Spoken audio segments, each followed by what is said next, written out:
Yolanda Hipsky, Here. Alan Watkins, Here. Timothy Welch, Mara Banks, Here virtually. Jason Broughton, Ruby Bravo, Joe Brito, Justin Chenault, Rupert Farley, Here. David Faust, Denise Flatley, Here. Robert Fogg, Glenn Goldsmith, Larry Gross, Rebecca Herron, Here. Michael Hoyt, Cassandra Jagroup, David McLaughlin, David McLaughlin is here, but I did not give sufficient notification as required by our bylaws. And therefore I am subject to be challenged by other CTAC members for my participation remotely. Ann Polbacher, Talonda Parker, Ken Poe, Rodney Thomas, Clinton Wells, and Kevin Wilkinson. Here. All right, and Chair, we do have a forum. All right, on the note, so it'll be CTAC's decision to allow David to participate. So y'all have to make a motion to. Also for I'll make- Tamara, that motion is gonna stand for Tamara. I have a sufficient enough notice. Okay, so I guess it's to Tamara Banks and, I'll make the motion to just have discretion to the chair. I'll second. Yeah, Yep. second, yeah. we have a motion and a second on the floor, to allow, two participants, to remotely participate. Any, all in favor? Aye. Any opposed? Motion passes. Welcome to the meeting. Okay, next item on the agenda is the approval of the September 10th CTAC agenda. Rupert, I'd like to move approval of the minutes with one small correction, maybe addition. The minutes were amended to include UDAs, which were omitted completely the first time around. But in the mention of discussing UDAs, it didn't mention whether I was in favor of them or against them. So I like to insert just a small clause saying that we discussed that I had the discussion of UDAs as a tool to accomplish smart growth. Okay, If we could add that clause, I'd like to move approval of the minutes.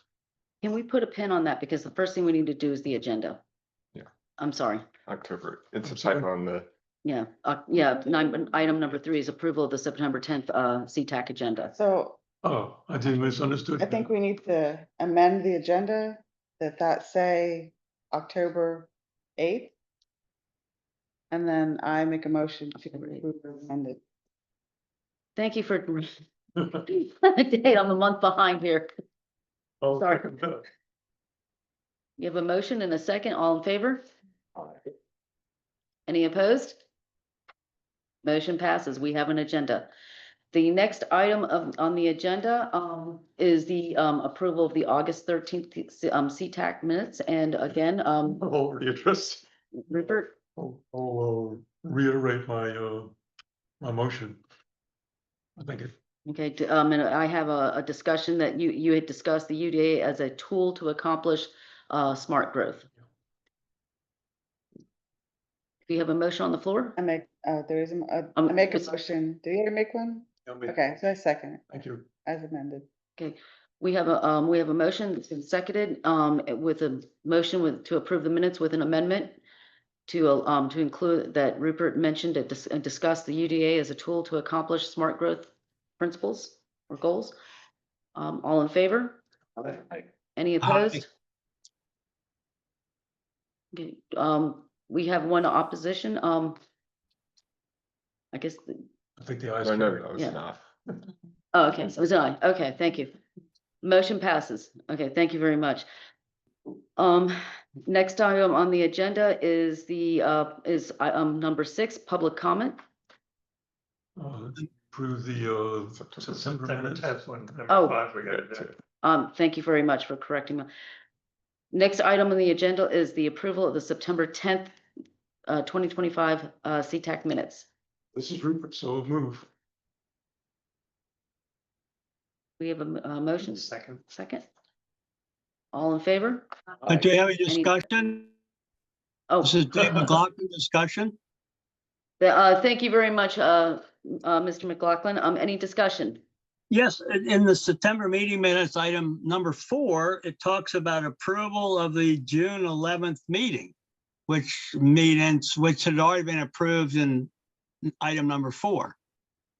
I don't understand. I'm confused by it, and maybe it's just my confusion, but I don't know why we're approving the June 11th meeting minutes when they've already been approved in August. I missed that. I mean, I think in the last meeting, we actually wanted to, thanks to Rupert, we wanted to change the agenda to include UDA discussion, but not the minutes. I think that might be the source of the confusion, but I'm not right. I'm not sure. The last meeting, That I should be wanted August. to postpone the minutes Yeah. until this Okay. meeting. Right, which is what we just did when we So approved that's the the- August 13th. But the August 13th would have been when we would have likely have approved the June minutes. Correct? Mhm. So we already had approved the June. Okay, I think it just a removal of the approval of the June 11th meetings would make the September meeting minutes correct. okay. So we had a motion made. Would you be amenable to an amendment to your motion to delete the June 11th minutes approval from the September 10th minutes? I haven't seen that, so I'm not in a position, I mean, I don't remember. Well, Pulling it up. if we're currently, we're just with your UDA, clause that we attached, and we just approved the August 13th minutes with that addition, then wouldn't that have included the June 13th minutes, which were part of the original August 13th agenda?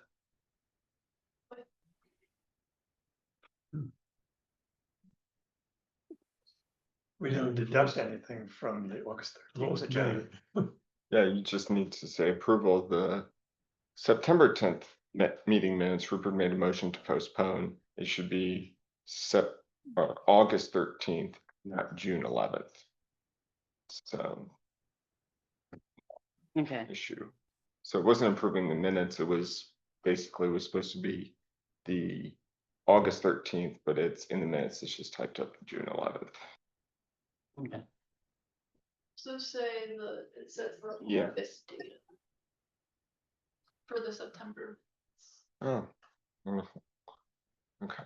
Okay, so that needs to be corrected. So the September minutes, yeah, and there it says Oh, August. no, I'm looking at the right one. How about we just?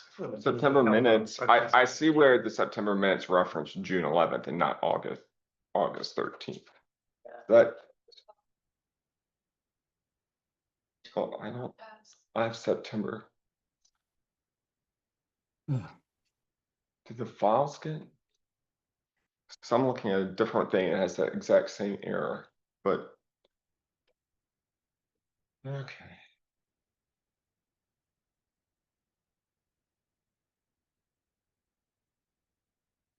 Do the August meeting minutes show that we approved the June 11th meeting minutes? Which the August meeting minutes we just approved. So if it shows we approved them in Oh, August, wait, July, then I'm not sure why it's now in the September meeting minutes. That's my question.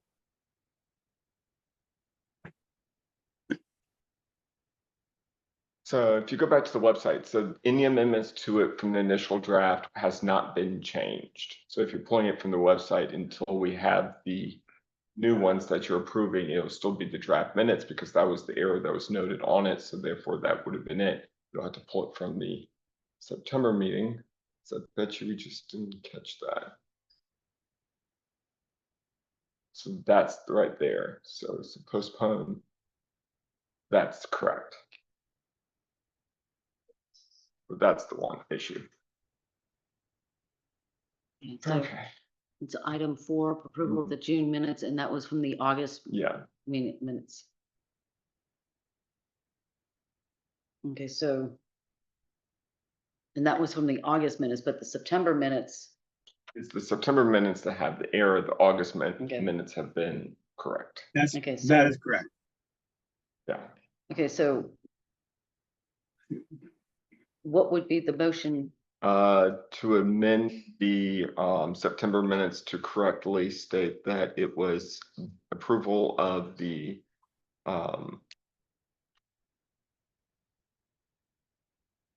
August to August.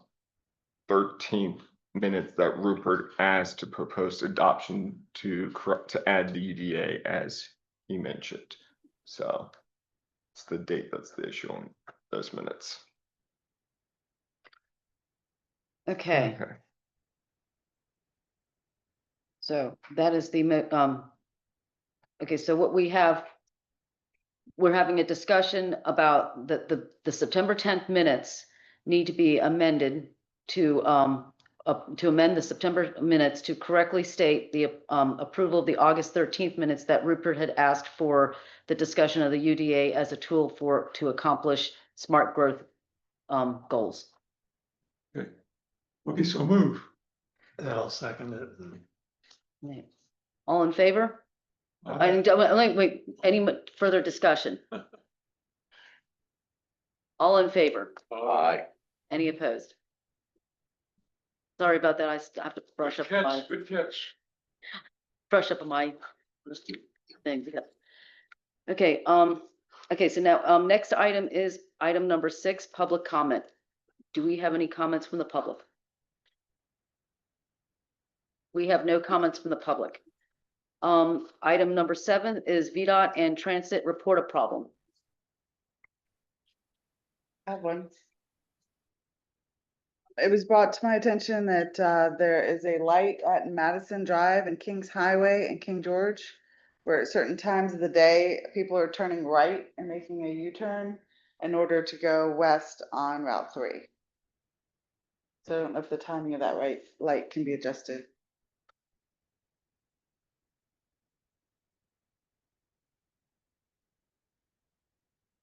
A light at Madison Heights in King George to go west, and people are doing U-turns. They're turning right and taking a U-turn rather than to wait for the left-hand turn signal. Okay.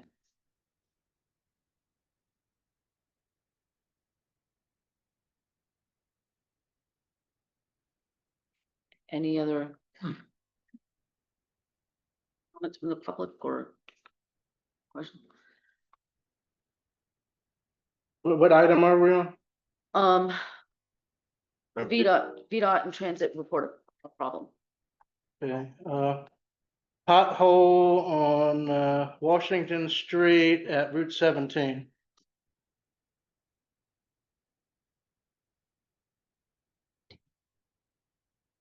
Okay, we have a pothole on Washington Street on Route 17. Any other comments? Also, when Route 17 was paved, they didn't raise up the manholes in front of, in the area around the Bearded Monkey. I think there's about 4 manholes that are below level there. Northbound, westbound, north. It's been like that for about 10 years, Maybe that was a deliberate traffic calming measure. because they haven't paved that in at least 10 years. That's us. I'm gonna say it's probably tied in with pavement. Denise, I was just curious, do you think that there might, any signage might be able to fix that problem, or, you know, the people are, because it sounds like people are doing an illegal turn? I don't know that it's an illegal U-turn, but I guess they're having trouble. It's a big subdivision. And rather than waiting for the light signal to turn left, they think it's faster to take a right, go to the sheets there at Dogman Road, which is the school zone, and make a U-turn. Make a U-turn, okay. There's nothing illegal about it. Just I think they, at certain times of the day, that left-hand turn light might be adjusted. There's several. Similar issue with Route 3 West at Bragg Road, that one right lane ends. So people take a right turn there, go down, make a U-turn on Bragg to come back up. And then make another right on 17, or not 17, on Route 3. Okay, You noticed It's just a traffic pattern. So you see 4 or 5 cars making U-turns right there because the lane ends. Patience. no, I don't know if they can extend that road down or where they make the U-turns at and cut back over on Route 3. That would be one solution. If we looked at it. I really haven't looked at it on a map to see if it's feasible. They are removing the bump outs down past that area, so, Oh, so yeah, but there's contract issues going on right now, but that's slated, yes. I hate those bump outs. Especially that one at the commuter lot on 17. any other public comments? Is that something, and you've got 3 items to report back.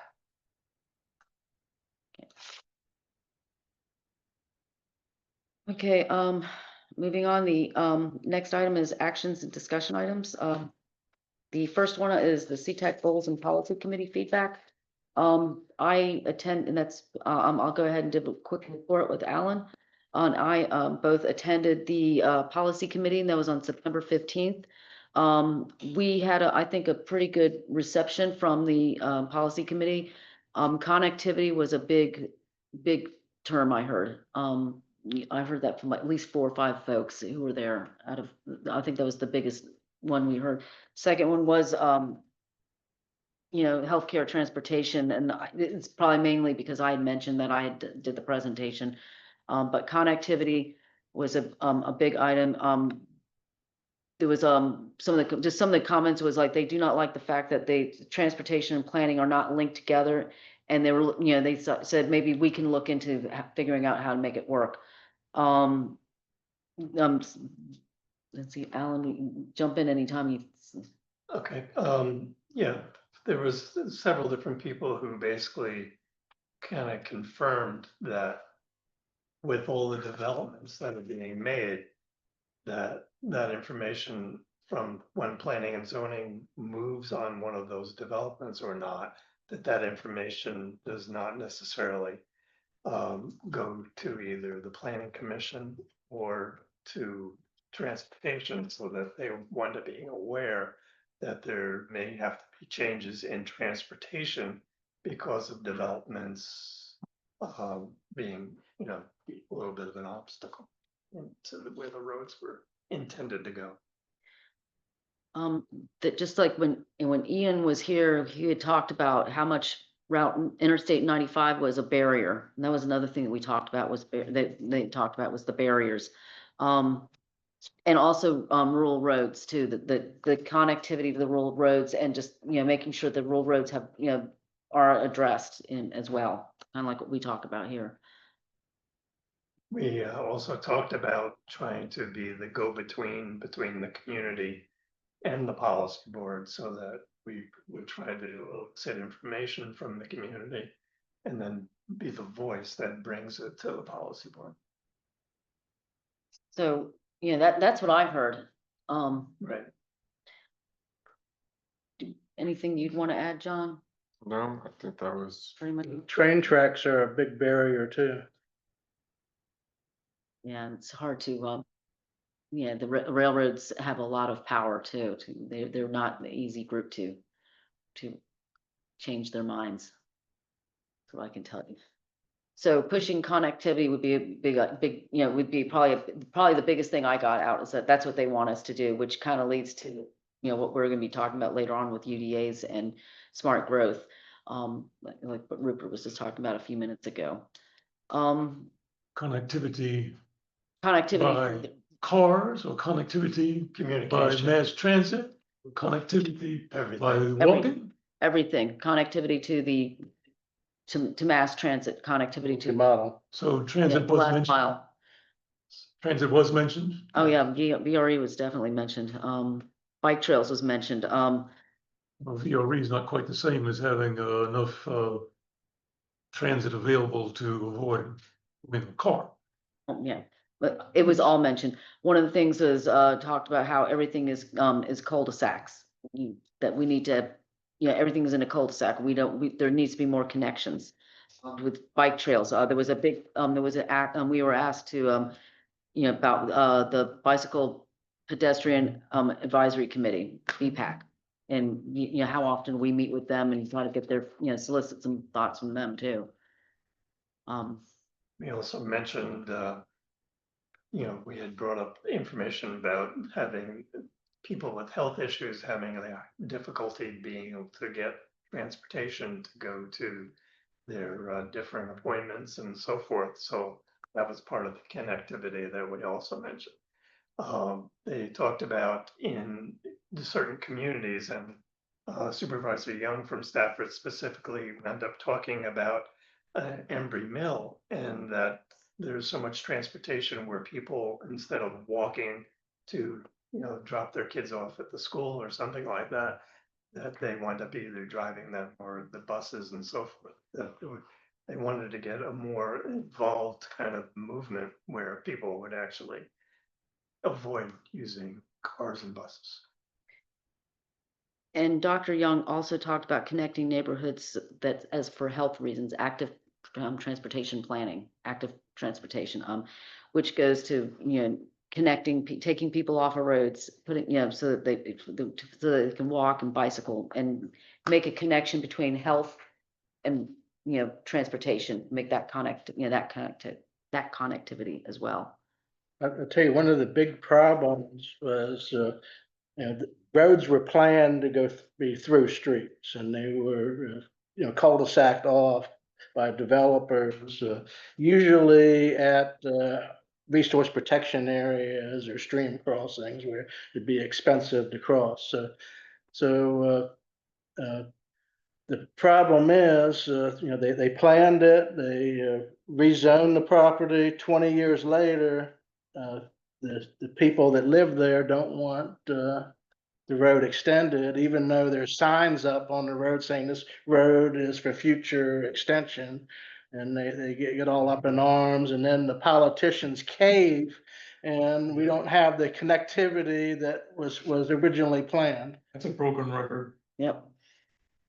And That have- this same with some developers. In 2021, there was a developer attorney that went in front of the Board of Supervisors saying that this one project on 17 there near the Hardys was going to have access roads to 17, and that the main road will not have a traffic light on 17. They'll go to access roads. And so if the access roads aren't built and there's no traffic light on 17, then there's going to be thousands of U-turns a day going to that, the 400 apartments and townhouses there.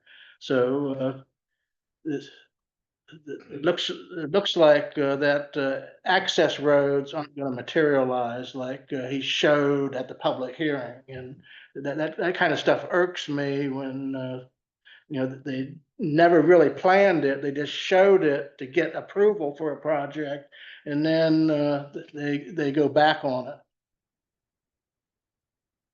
So now we're going to have thousands of U-turns on 17 or another traffic light. I don't know which one's worse. You're right about that. I mean, I've seen a lot of localities will have requirements that will require interparcel connections or a connection point, and they'll show that just for that reason. But they limit it to only 50 feet wide, which is your minimum width for a road, right away. And when you're talking about a real interconnection, you really need to be looking at something bigger than 50 feet, Not for a bicycle. not for a bicycle, but for a car, definitely. But yeah, and then, one thing is, back in the nineties, I mean, yeah, back in the nineties, there was, VDOT was very not friendly to sidewalks at all. And so that was one thing that they brought up, is that there's a lot of sidewalk gaps too, which we all know about. And, I think it's kind of related to history of just, we just weren't building the sidewalks, or just weren't requiring it.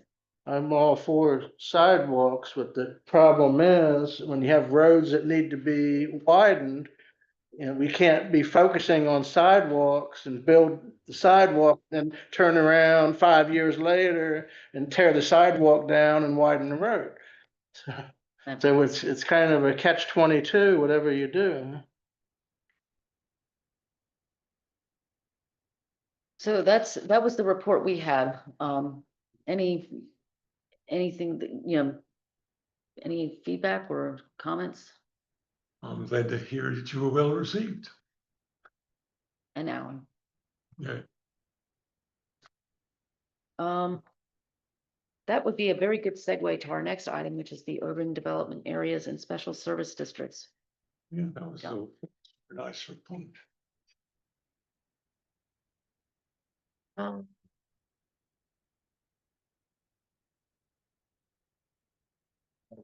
Perfectly. All right, so this is going to be kind of a quick presentation for y'all based on the request for us to kind of get more information on urban development districts, and then I'll explain why I kind of tacked on special service districts as well. And basically it resulted that kind of in my research through it, I realized that this group was actually talking about kind of three different things kind of concurrently.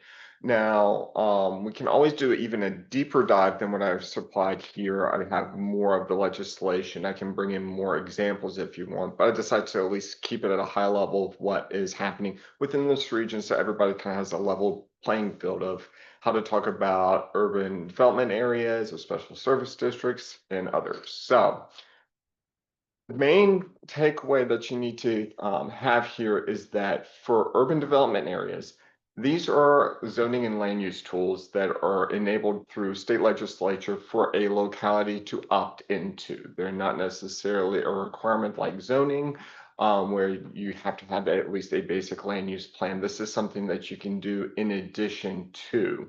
And really what it's looking to is like how many units or densities you can have within an area on top of your existing codes.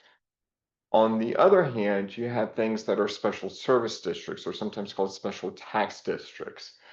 They can kind of absorb some similar powers that some of the localities have or an authority has, usually incur debt and levy taxes, or in the case of like say Spotsylvania, it's actually the board of supervisors that determines the tax rate. It just goes to that, becomes almost like a subrecipient of those funds. And you have a lot of different things, and these districts can vary from like the Port Authority of Virginia to something that's just maintaining a local reservoir. So, and I'll get into that. And the third that I'm not going to really touch too much on because it mostly applies specifically to Stafford County, and those are transportation impact fees. All three of these tools are completely separate. However, you often see them overlapping each other and used in conjunction with each other, but they are absolutely separate in the view of both through state legislations and how the localities use them. And out of all of the three, the transportation impact fees are very much the most restrictive.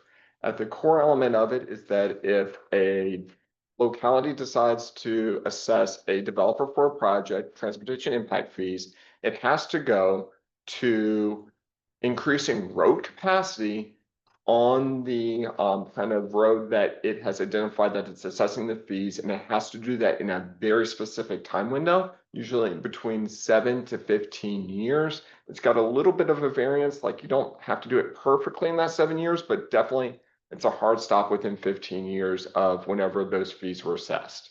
So right now, the only jurisdiction that's using them is Stafford County, and it's only on very specific roadways within it. It's not universally across the county. Can I add something? Yes. I believe Stafford County is the only county state that has authority to implement impact fees. I was actually in Richmond at the time, having dinner with Bill Howe and his legislation was the impact fees uh, and he was a little shook up because a lot of members of his own party were trying to kill it. So what they did, they changed it to try to make it so it wouldn't. It would be kind of obsolete. It would be hard to implement it. Mhm. So they changed the legislation to do that, and they didn't think that it could be implemented, but Stafford County did, and that's how it was. On the service districts, Stafford has a service district on 610, but that service district only taxes businesses. It doesn't tax residential. So that's something that's interesting because most service districts you would think would tax everybody. So You will get to that. I actually have that picture of exactly where it's cut out the commercial items, but yes, you're correct on that. So that's the reason why I'm not doing a deep dive in transportation impact fees. I'm gonna focus more on UDAs and special service districts. So in our area, we have a couple of them in Stafford County, 5 total. Kind of that Falmouth Gateway, Warrington Road East, they're adjacent. It's really just 95 separating the two. But they are the districts in Stafford County. Fredericksburg is a UDA all in on its own. Like it covers the entire city's limits here. So they basically said, yeah, we're going to take that tool, apply it basically jurisdiction-wide. In theory, any jurisdiction could do that, but Fredericksburg definitely did. King George and Spotsylvania County do not have UDAs, but I would particularly point out, particularly for Spotsylvania residents, Orange County has actually one of the largest UDAs in the state, and it's right adjacent to Spotsylvania County, and that is basically the Lake of the Woods, Germanna Wilderness area. To give you a context, it's over twice as large as the city of Fredericksburg. So that is a very large UDA in a very kind of a quasi-rural environment out there. So that's often a point of contention because one of the requirements for UDA is you actually have to talk with your neighbors. You don't have to have them agree with what you're doing, but you actually have to inform them. So that's been a point of contention. But basically with special service districts, you actually have to create a name, you have to tell it what it's for, you got to provide what services you're going to do. So it's not something that you can just create a zone and then say we're going to tax and then we'll figure out what we're going to do with this tax revenue. It has to be for a kind of a very specific and given purpose within that area. So unlike UDAs where you can just kind of blanket put it over a large area, special service districts are much more specific on that point. And to show you how specific they can get, this is one of my favorite ones, is that town Port Royal can actually create one for the express action of removing rats and skunks. So that's how weird some of these special service districts can get, but that's how specific they have to be in some instances. Then probably what's more relevant for this group is that within the special service districts, you can actually have urban transportation service districts. So this is a particular type of special jurisdiction or special service district. And this one actually has a few caveats. So one instance is like the Garrisonville Road special service district has a call out, but it's mostly just commercial.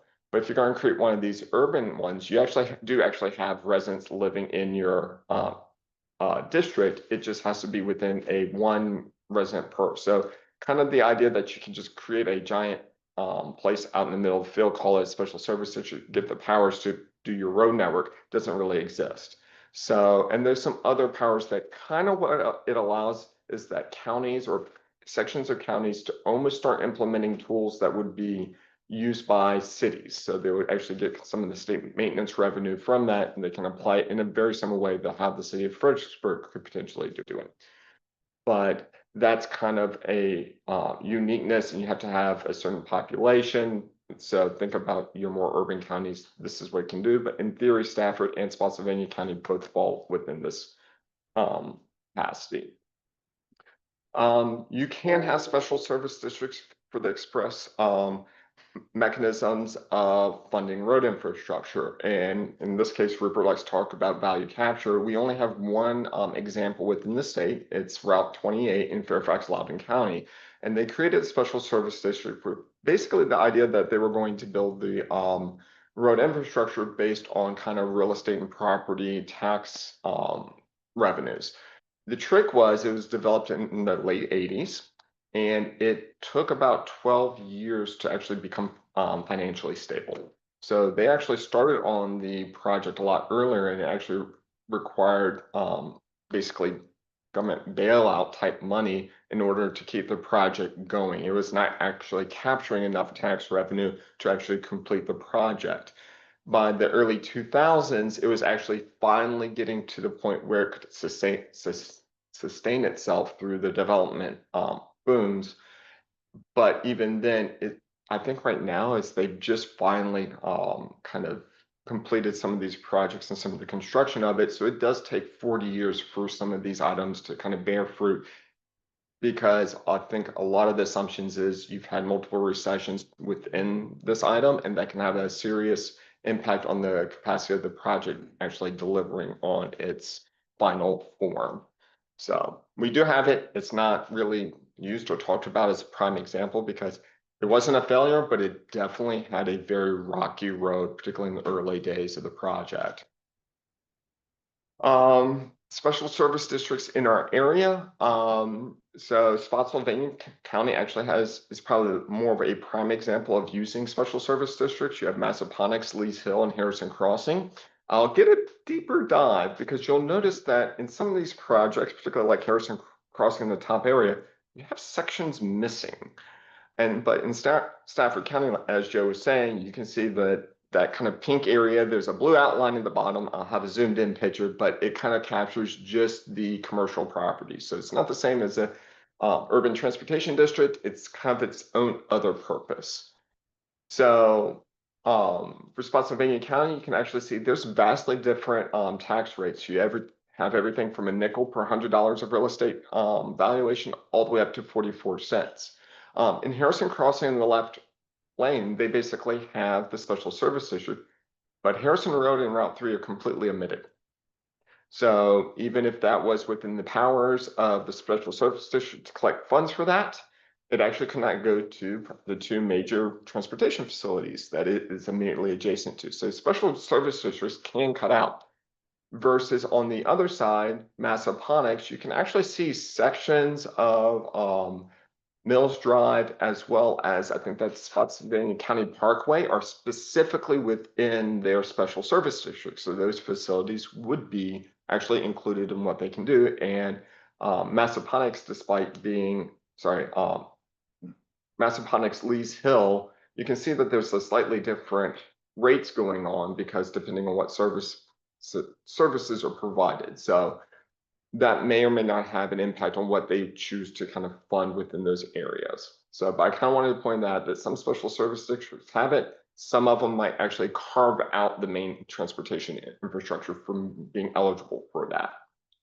And here you go. You have, to Joe's point of where pulled the Garrison Road Special Service District is for the commercial properties. And I do believe that Garrisonville Road is actually excluded from using that, but I would have to double check. I couldn't find it perfectly, but from where the mapping suggested it was not included, or if it was, well, sections of it. Is the boundary, this loop line, I see it, boundary of the special service district? That would be eligible. It's actually the blue lines that are connecting within it, but I do think you have that loop line is kind of the area that would be what they're considering to be its impact zone. But I could be wrong on that. So where is the boundary of the special? The boundary is following the pink where the blue highlights are immediately around. This is Stafford County's map, not ours. So yeah. They're on individual parcels, so anytime rezoning comes in for a commercial on Garrisonville Road, then they have to, add it to the service district. So that's that, and I will ask if y'all have any specific questions. So So, I think Route 17 has a service district, but the tax rate is 0. UDAs don't have to be voluntary.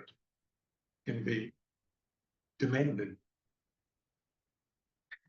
Well, when I say that they're voluntary, is that the enabling legislature from the state says the locality can voluntarily elect to move into this. And the So, state could also have said, and as a matter of fact, the state, as I recall, started off saying you are required to have UDAs. And then 1 year later, the building lobby pitched up such a fit that they backed off, did the version that you're familiar with, where it's voluntary. But I just want to make the point that there's nothing inherent about UDAs that they have to be voluntary. They can be mandated. I mean, I think that the 20 years of residential growth is mandated in the urban services area. So whatever you want to call it, if you call it the UDAs or whatever, I think there is a mandate for each locality to provide that 20 years of growth. At least that was years ago. I remember that. yeah, it was, I think, the way I remember it, I mean, and my memory's faulty, is kind of how Rupert remembers it. It was mandatory at first, and then they changed it. Quick, Yeah, really, I moved out of the state, so I didn't keep up with it. But but it's voluntary by the localities to implement it, and not all localities in Virginia have that. I mean, I work in Prince William County, and they don't have UDAs, which is, that we work on small area plans, but those are not defined as a UDA, and I'm not going to say that it meets the criteria for it. What I'm saying is, it don't matter what it's well, called. all right. I think the mandate is still there for 20 years of growth inside. So yes, you have to accommodate a certain amount of growth. You are correct in that. However, none of the jurisdictions can actually decline or cite as a reason that you can say no growth outside the area because you have a UDA. So in theory, you're supposed to be able to zone and write your kind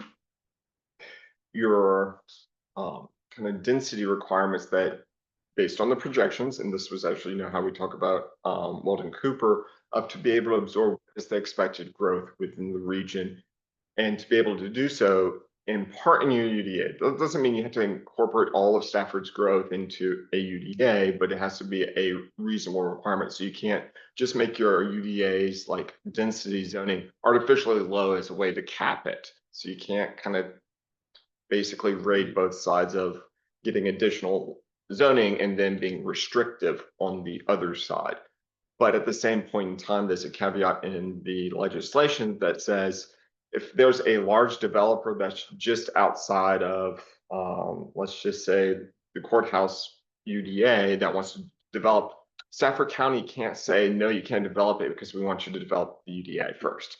And that is actually a very kind of, I don't want to say a big gap, but that is something that kind of takes a lot of the teeth out of having it. It's become only an incentive program for if a developer wants to do that, because in theory, they want the higher density because per acre, the more units they can put in, the better that they're going to typically come out.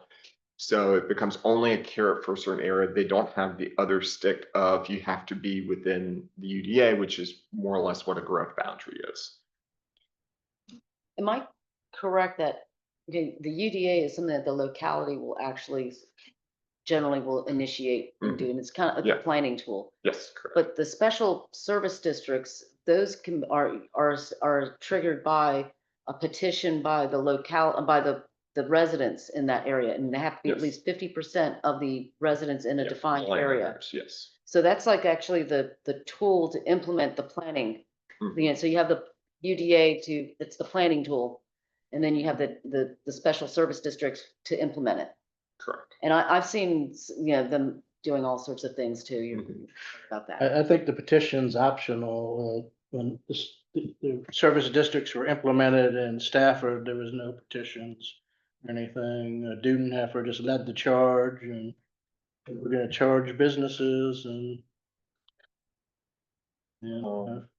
got approved. Back. Rita, can you click on that real quick? Yeah, I can at least give a good example, like the Lee's Hill.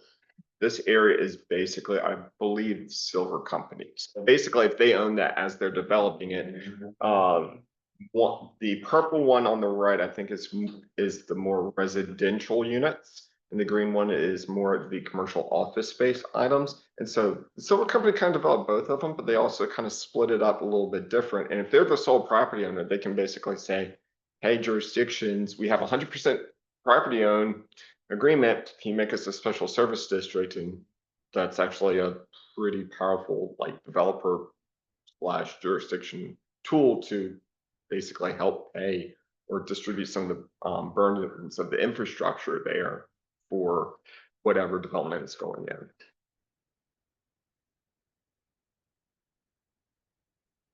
I think the Massaponics, the purple on the left is, I think that's only commercial in that area. So these are some very good tools that we can, to have, and next year, we're gonna be doing the long-range plan for the MPO. Correct. So this discussion, these discussions and things like the special taxing districts, the UDAs, will help us as we move forward with the long-range plan, and particularly helping us figuring out ways to improve the connectivity. Is that sounding like kind of what we're looking at? Sounding reasonable. Yeah, I think so. I want to point out the transportation impact fees only apply upon occupancy permit, okay, or building permit. Right. So if businesses already opened up and are located in the county, then they don't pay the impact fee.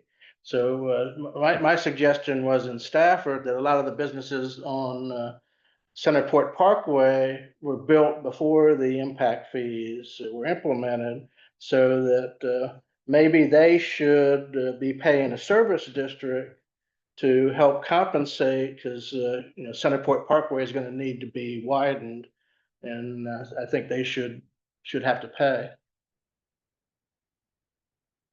That might be. I doubt it needs to be widened. Pardon? Looking at widening the roads. I don't think there are any roads that need to be widened when you've got the alternative of either congestion pricing or going the route of UDAs. You have 8 million square feet of commercial and data centers there. You're going to have to widen it. I really know we're getting there if the state of Virginia will require that all developers have an impact fee to cover mass transit for their development, regardless of whether it's residential, commercial, or industrial. That's something that developers have hammered down ever since day one. But if we can ever get past that obstacle, then we can really see some developments that are pedestrian oriented. Rural counties aren't going to go for that. We can't even, you say mass transit, we can't even get the FRED. So And, so I spent some time out in Seattle, and they have one of the best transportation systems I've ever seen. They have ferries, they have buses, they have the light rail, they have the HOV lanes, they have the bus only lanes, and they still have traffic. And people walk and they bike. And so like whatever you're doing is usually retroactive to the problem that you already have. And, yeah, we've been doing the wrong thing. We've been ignoring pedestrians and ignoring mass transit for like 60 or 70 years now. So we got a big mess on our hands. We're not going to correct it overnight. probably gonna take 160. You know, the number one problem, I think, is convenience. I'm sorry. It's convenience. You can't pick your kid up from daycare on a bike. Yeah. And you can't get to your appointment on time if you're waiting for a bus, or you have to, you know, It's all about. For soccer moms. it's, If you're living in a UDA, you don't even worry about the bus. You just walk down the street to the supermarket or wherever you want. Yeah, but why, what happens to people who don't want to live in a UDA? Right. Like me, Yeah. people want That's, choices you know, if you and, wanna, and I want convenience. and convenience. I, if you wanna live in the country and pay yourself for the convenience, so it's sticking to taxpayers for I the pay convenience. my, That's more than fine. my share. You know, the trouble is, you've got people wanting to live out in the country with the convenience of the city at taxpayers' expense. That's where I draw the line. I look at transit, rural transit is completely different than urban transit. And they have different issues, and I think they're gonna eventually take on different forms. Oh, yeah. I'm waiting for rural transit should be more like an on-call kind of service. Yeah. Or not at all. I think it is. Kind of an on-call, an on-demand service, you know, I'm waiting for, in other words, the perfect rural transit program in the future would be where these little, where you just call up and you say, I need a ride to this place and you, at this time, and then the little, you know, a little pod comes and picks you up, maybe hopefully self-driving one. I'm really looking in the future, and takes you to where you want, and then drops you off, and then goes back to where it needs to go. But in the urban areas, we can pick up more people, and you know, we can have our typical standard type of transit system that we have. But it's two different issues, and if we want to connect the area, you know, we want to push the connectivity, we have to figure out ways to make the two work together. That's not just an issue for us here in Fredericksburg or in Virginia, East, you know, or even East Coast, or even the United States. That's an international problem. Especially America. Yep. I mean, that's my 3 cents. I think the biggest problem is funding. I mean, in the face of PRE takes a lot of subsidies, and localities pay roughly $3,200 per person per year out of the gas tax to subsidize VRE riders. Just for the record, I would object to that. The problem is not money. We've got plenty of money. We're just squandering it on something that's making the problem worse. It would be a whole lot less expensive to go down the path of UDAs and transit-oriented development than it would be to keep on trying to subsidize sprawl. And we were, you know, so we started looking at this to, you know, learn some more about some of our tools. Let's focus on that, because next year we're going to be moving into the long-range plan, and we want to make sure that we keep all this in our minds so that we can move forward. That's how my take on it. Oh, what it's worth. I'm sorry. Well, that's my take on it for what it's worth. Sounds good. Move on to item. Any other conversation or discussion on? Thank you, John. Next item is I-95 southbound highest crash rate segment FAMPO staff analysis. Again, John. Okay, giving me again. Sadly, Becky could not be here tonight. That's why you have me pitch hitting on this one.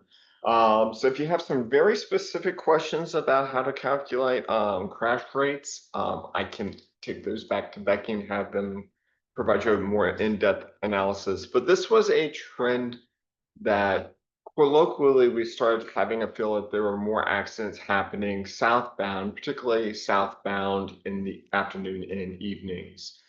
And the policy committee received kind of presentation rates, and what we're slowly finding out, and there was several months of kind of staff legwork to develop this. So traditionally, this information wasn't necessarily coded or not coded correctly. Crashes were being put into one lane and not the other. So there was actually a fair amount of legwork going through kind of crash incident reports from law enforcement entities to kind of get there. So policy committee asked us to investigate, and these are basically our findings from that.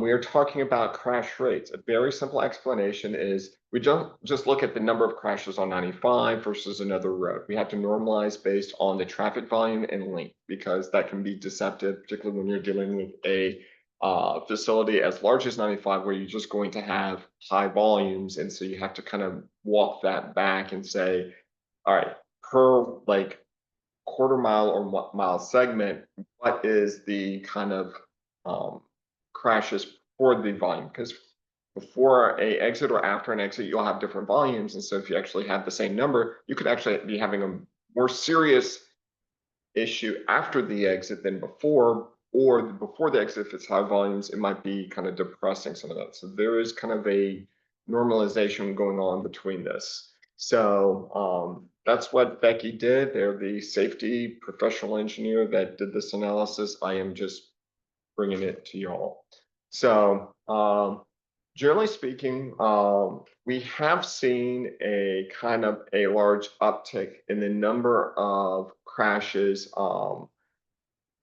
southbound, but for the northbound areas, we see a little bit of activity, but we're not quite as concerned.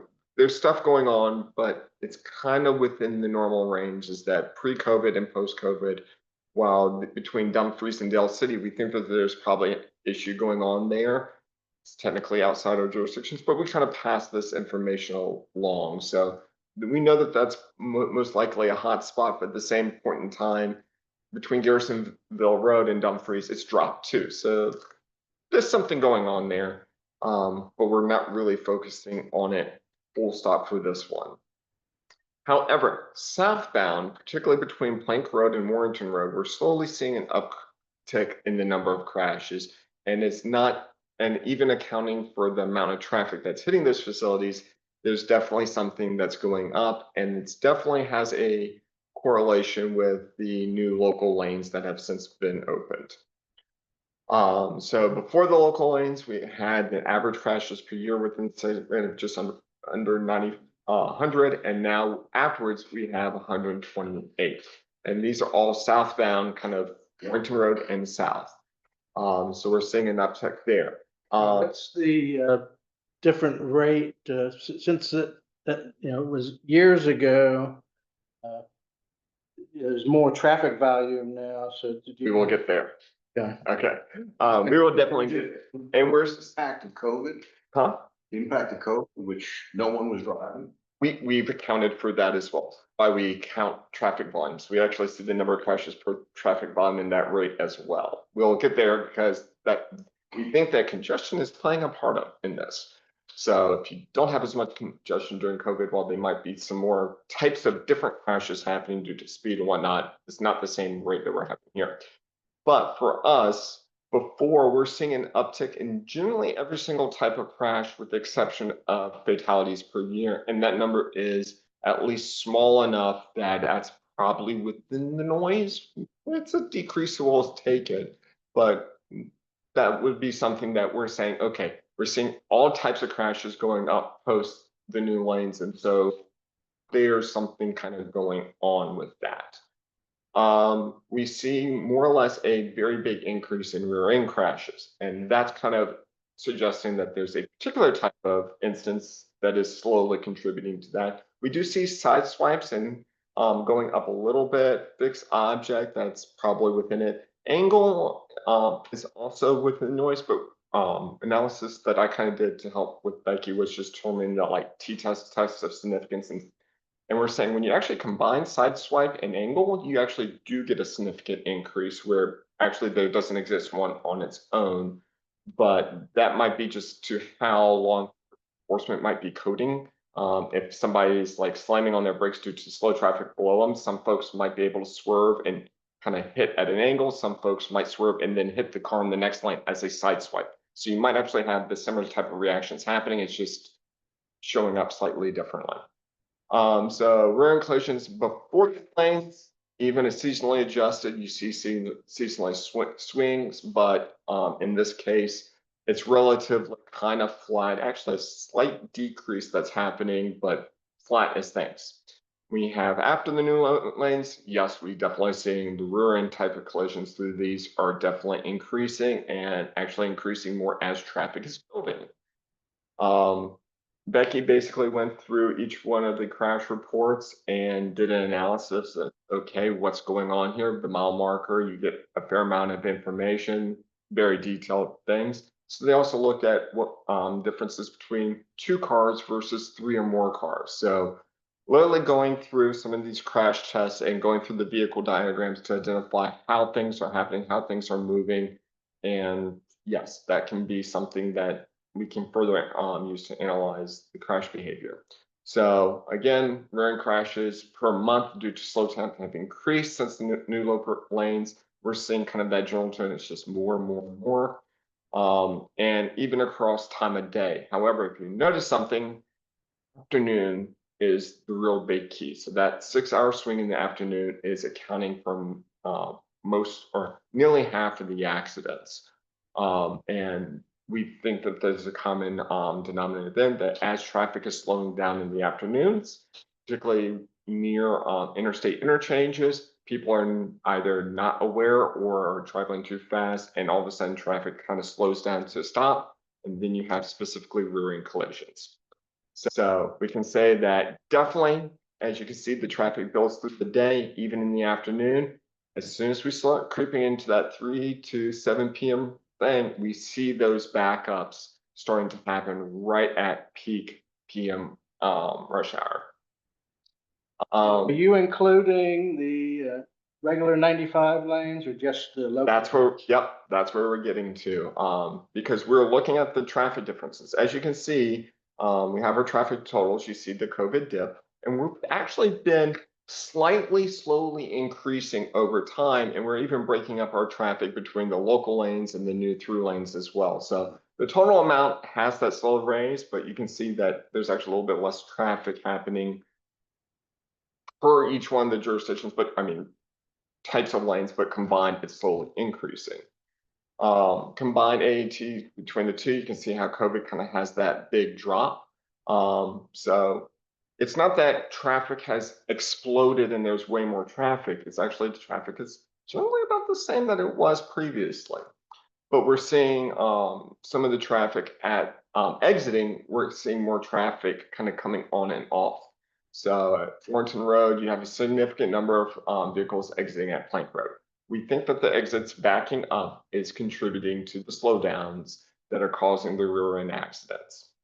And again, when you combine the local lanes and the merge lanes, you can make an argument that local lanes have dropped, the number of crashes on the local lanes have dropped, but combined, it's still the same and a slight increase going on. Southbound, make sure I have the right one.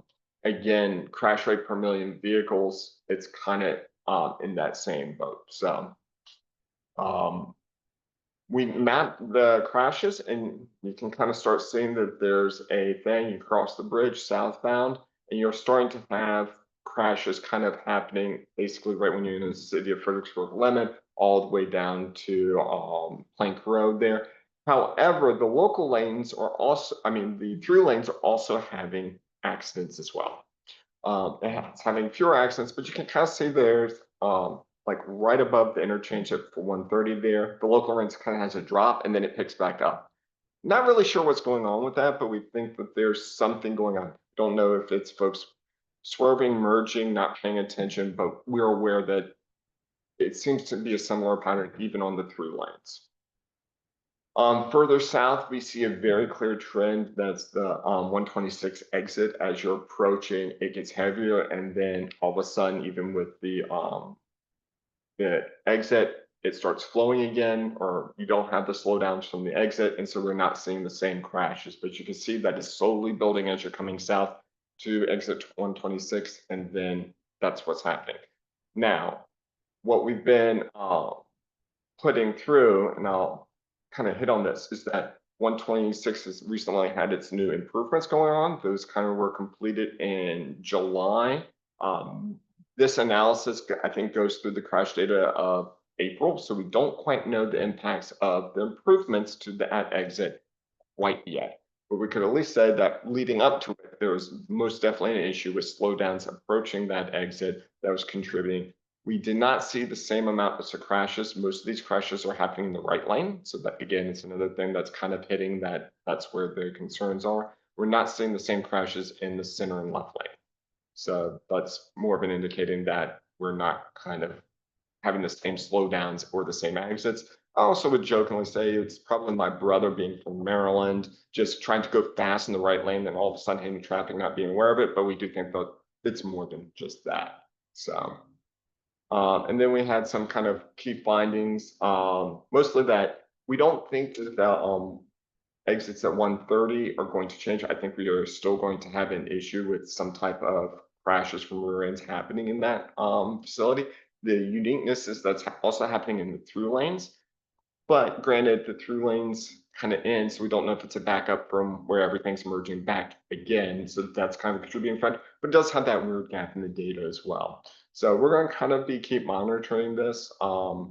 We want to see it like crash data after the improvements, and we're going to start, we've already started having conversations with VDOT and the localities to kind of say, okay, what are any additional actions that we need to start doing, because this is definitely a new pattern. Whether or not 126 remains is yet to be seen, but that's something that we're going to still be focused on. Was construction traffic analyzed in any way, or? Well, Is 3 years. I know a lot of construction workers, after work, they head and get beer. And they'll drive with it, so, that could be something that could I don't increase. believe, I mean, in the crash reports that he has, I think if there was a kind of like driving impaired, that would have been flagged. And I don't think that that was something that staff picked up on, so I don't think it was necessarily a common trend. I can always ask Becky if that was a factor. They do a lot of kind of deep dives and seeing exactly what's going on, but the common trend being the exits, a slowdown, rear end type collisions. I think that this is kind of pointing to that either we're having congestions from the interchanges or slowdowns in the right lane for various reasons, contributing to basically folks approaching at a fast speed. They're getting through a formerly restrictive point further north. They're now trying faster. They're like, yes, I'm finally out as DC. I'm going to go quickly. And then they hit our nice, wonderful traffic at 130 and 126. So as someone who drives that race test, because I'm on that particular stretch anywhere from 3 to 5 times a week, and people drive like they are absolute maniacs coming off into the through lanes off of the interstate when they're merging, and then they cut across to get to that right lane, and some people will just stop in the center lane, just stop. And then people coming up off of Warrenton Road, such as me, has to avoid the people who are stopping because they're trying to merge into the right lane to get to Plank Road. And now what I've noticed since all of this has happened, not only the backup there, now the backup further past, because I get off at 3 going eastbound. That's where I live. So when I finally can make it to that exit, which is now frightening because people are driving so fast to get into the next merge onto 95, that I actually had 2 cars come on the shoulder going probably 100 last Thursday each, right before the exit for eastbound. Scared. Because I had my daughter in the car, and yeah, and I didn't even see where they came from. They were coming so fast. Like I don't know. I have no idea. There are a lot of people who use the shoulder Yes. right there, and a lot of them also use the welcome center as a cut through to try to get a little bit of advantage, and that's what I think they wind up staying on. It's like they're in. Is that right? I've never seen that. I don't know if they're so tired in the morning getting to DC, and then they're just so happy to get home. They're driving really fast, but it is exponentially faster than what I see when they're going up. I was thinking you said tired in the morning, and I would say people are probably driving more fatigued in the afternoon. but And they're ready to going- go home. They're going to their eager. kids' soccer game, they're going to pick their kids up, they're Everyone's not in a getting on hurry. HP. They're trying to get to the grocery store before they get home and have Yeah. their dinner. Everybody's trying to get somewhere. But that 3 backup is significant. And then the next one is the Spotsylvania backup. And it backs up all the way some days to that merge back into 95. And people slam on the brakes and sometimes they don't do well. Yeah, I do. Cell phones are probably half of the problem. So, Because the merge is, I think, picking up there on that map, that upper kind of darker color above 128. So the merge is picking up there. Then it releases and then it starts backing up again. So you're correct. yeah, Like, or Davis, I mean, each one there's a quarter-mile dot there, and some of the worst are having between 40 and 60 crashes that we've observed within that quarter mile, and that's even. I mean, we had to account for the volumes and everything, but we're definitely seeing that pattern, and it builds from each one that exits, and it's predominantly in the right lane. Like that is, it on a regular basis. Go 5 lanes to 3 lanes for sure. Yeah, but I do feel like the speed has a big to do with it because for some reason people, I feel, and again, it's all anecdotal, but driving these roads on a regular basis, they do not seem to drive quite as fast going into Stafford County. But when they leave Stafford County, they put the pedal down. Can't blame them. Because I will say Stafford County police are a little bit more on top of things. And we don't have as many in Fredericksburg and the highway patrol, I don't know where they are during all this. Because they never monitor that area. They're down in Caroline monitoring things or sitting right outside the Spotsylvania exit in that little cut through. They'll sit there, but they don't ever monitor right there. And people drive so fast, so fast. I mean, I'm doing the speed limit and people are running me down. Yeah, there's a lot of It's like adrenaline. me. There's a lot of adrenaline when people are leaving from DC area. That's, Adrenaline. there's- Part of it. But I mean, I've driven from, because we go up to Fairfax once a month, and so I'm on 95 too. I see it. I mean, it's not that regularly, but I see it, and it's not. I don't drive as fast when we're going into Stafford County. But as soon as you leave it, we'll hit it. They go much faster.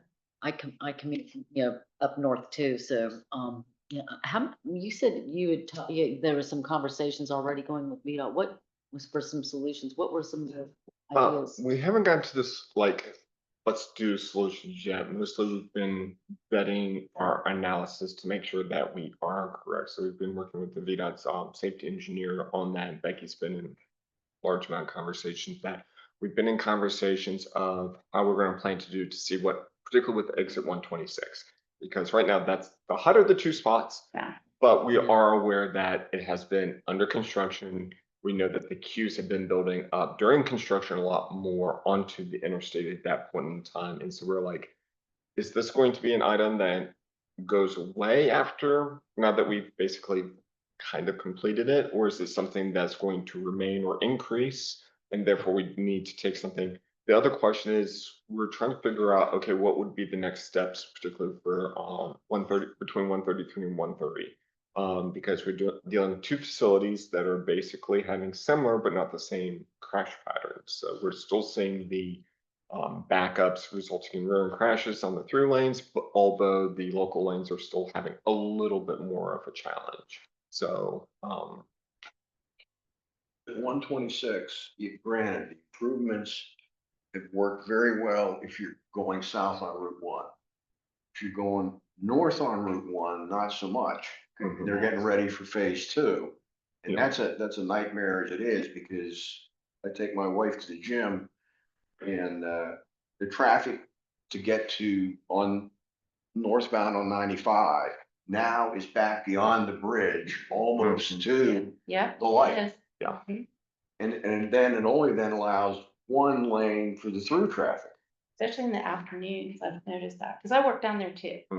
I cover Caroline, Spotsy, and Fredericksburg City, and then my daughter goes to school and stuff.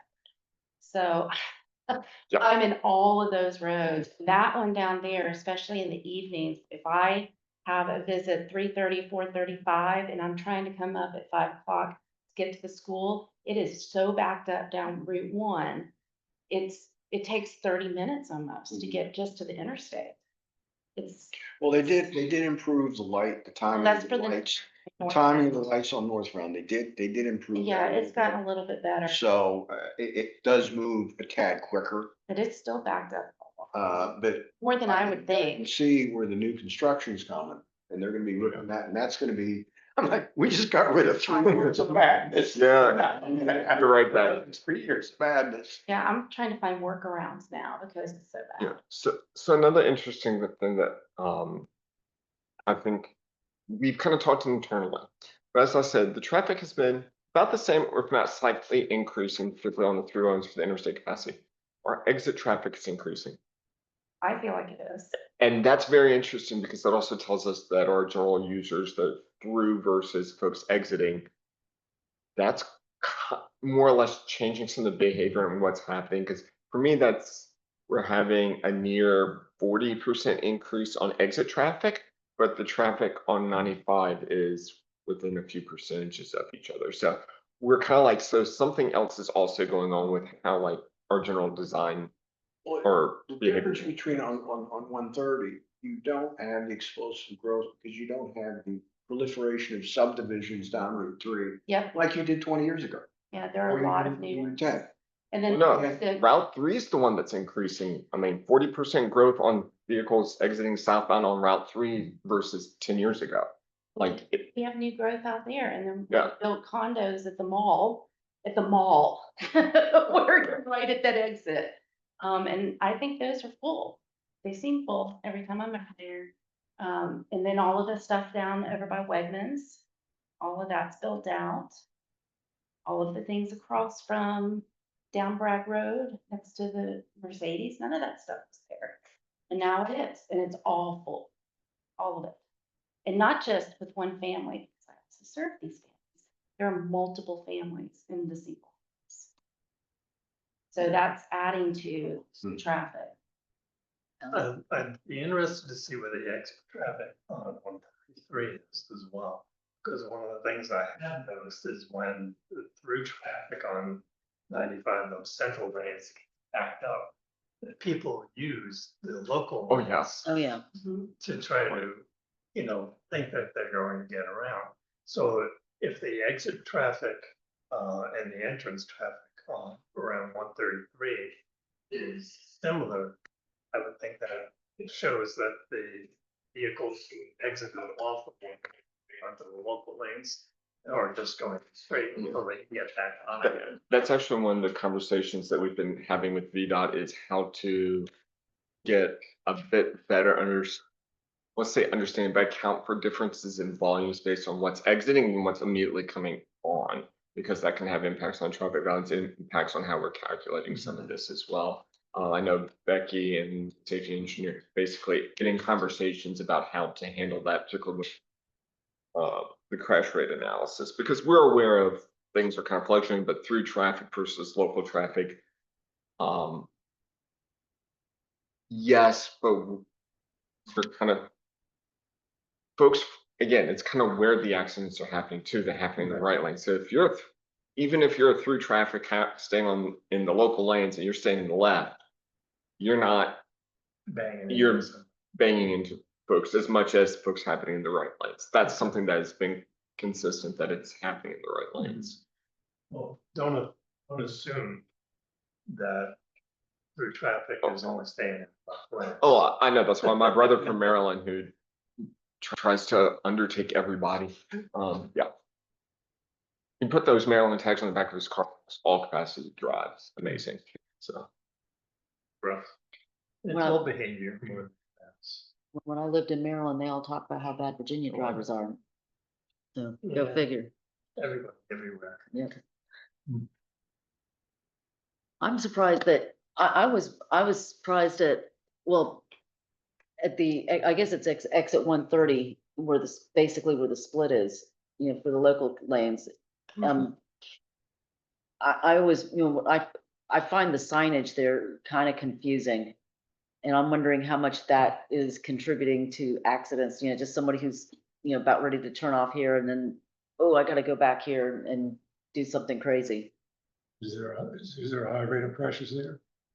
Section of four. I didn't notice it when I looked at. Yeah, it Uh, wasn't really super high. No, it really didn't see as many crashes. I can definitely go back and Yeah, because I think we cut it off as like, we did not really see kind of uptick in crashes until basically crossing the river. yeah, And that's after most of the merges, the weaves of, particularly for southbound confusing traffic of where do you need to go, Yeah. then it separates, comes back comes together. back, right. But that was my observation. I figured there would be a lot of accidents there just because of the signage, but it really, you're right, it's more inside Mhm. the city in lines or And- south of the river. And both the local and the through lanes are kind of tracking at a similar-ish number of crashes, or at least a similar pattern that we can say it's not just like, we said the local lanes were having all the crashes and the through lanes weren't, it would be a lot easier. The fact that it's happening to both is unique, actually. Yeah. That's Ian's theory, but I'm like, yes and no. But, yeah. I could also see being in the through lane and being like, oh shit, that's where I was supposed to be. And then the traffic. I forgot that I was supposed to get over there 2 miles back. Yeah. That happens. That's kind I of, hate missing those exits. It's taken me, I don't drive it probably as often as y'all do, but coming from the north, like, I'm not getting off at Warrington Road. No problem, back up and get. any other comments? Folks online have been very quiet. Hopefully I did Becky justice with Good that song. number. Hopefully it's a good sign. Okay, so I think any other comments? Should we move on to the next item?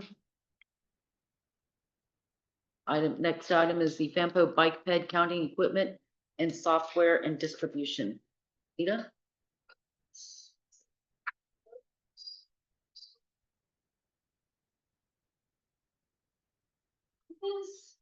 I'm presenting about sort of two things today, but it's all conversations that are happening. Policy committee updating you on what they've been talking about with the bike ped counter program. So this is the first thing is we presented our complete streets work so far to you all, which is the policy committee, and one of the members, chair actually, asked or requested that we incorporate the counter data to the map. So this is just kind of a request posed to us, and yeah, we can see here. Didn't want to give any wrong impression because our counter system works by a mobile counter that moves around throughout the year. So some data is collected in the dead of winter, some is in the boiling hot days of summer, some is in the lovely fall 2-week period. So in order to actually make those comparable and map them in a way that wasn't misleading, this is just some work I did behind the scenes because we have a counter that's installed all year round on Chatham.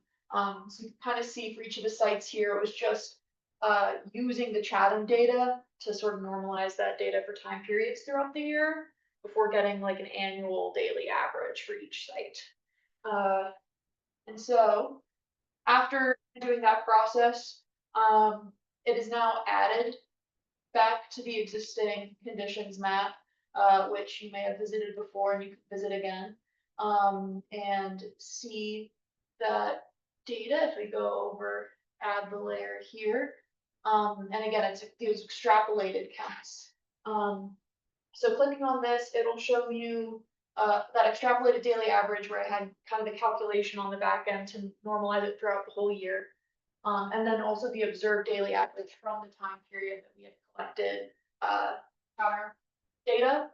And the size of these circles corresponds with the quantity of daily average use. So where there's a bigger circle, more people are walking, and color also symbolizes the type of facility. So let's see, legend. Yeah, you can see red is a shared use path, orange is sidewalk, yellow is a desire line, so there's no facility for bikes or pedestrians there currently. So that's just a little bit of background of kind of what's one of the things that's been happening with the bike head counter program, and just another platform for the data that's not, so far it's pretty much been exclusively in reports I've given to BPAC and you all, with kind of a table, but now it's been mapped out for the region in a way that controls for seasonal variation. So here's another question the policy committee is kind of asking us, but and we, I think, presented last CTAC about the estimate for new counters. But the counter that I currently use is on its last legs. So thinking about getting a new one, and perhaps there's been the discussion of even some additional counters. So I've already kind of refreshed our current program, but we have the VDOT counter on the Tratton Bridge that stays up all year round. And then this one counter that's nearing the end of its useful life that I move around every other week. And I've just kind of broken out sort of an estimate of how many staff hours are dedicated to running the program in a year. And this is the cost estimate for 4 new counters, which is a number that was kind of just thrown out at a policy committee meeting. Again, I guess they're ultimately going to make the decision here, but I'm sort of going to present like a couple of factors to consider for the program, how the program would look different if we had more counters. And, you know, if you all wanted to make a recommendation to the policy committee, I think as the advisory committee, citizens advisory committee to them, you could. So just price considerations here. And these are also with 2 different types of data transmission. One is manual, where you go out and collect it at the counter, and it's a little bit less expensive than the one that's automatic and can get sent to your computer remotely. Yes. So I would just kind of come up with like a couple proposals, I guess, of, okay, say we did get 4 counters, what might that look like? Getting more, a wider geographic spread of data, or just having longer data collection periods, so that, again, like severe weather events or like the 4th of July doesn't throw off our counts too much. It's a bit more controlled. But really, the variables are how many counters we have, whether it's that manual or automatic data transmission style, whether we install these for longer periods of time permanently, maybe, or move them around the region, and then the length of data collection period. So again, these, just as the person who's really running this program, these are some ways I thought that we could use 4 counters. Maybe having a permanent counter in each of the FAMPO jurisdictions while still moving 2 around the region and just increasing how many sites we visit, or increasing the data collection period for those sites. And these are all in addition to the VDOT Tratton Bridge counter. But again, like we might only get 3, so what would that look like? Again, these are just some brainstorms, but I wanted to see if any of you all had opinions, or, you know, if you wanted to make a recommendation to the policy. Yeah. I just have some thoughts. I think this is great. But my thoughts are, how is the data analyzed, for, you know, decision making? And I think with pedestrians and bicycles, you've got 2 camps. You've got people who are recreationally, Yeah. and then people who are trying to get to work, social economic, you know, going to the grocery store. And I think trying to maybe look at, you talked about the, what word you used, but the footpaths that aren't paved, like if somebody's taking that path, typically it's because they need to get here to there.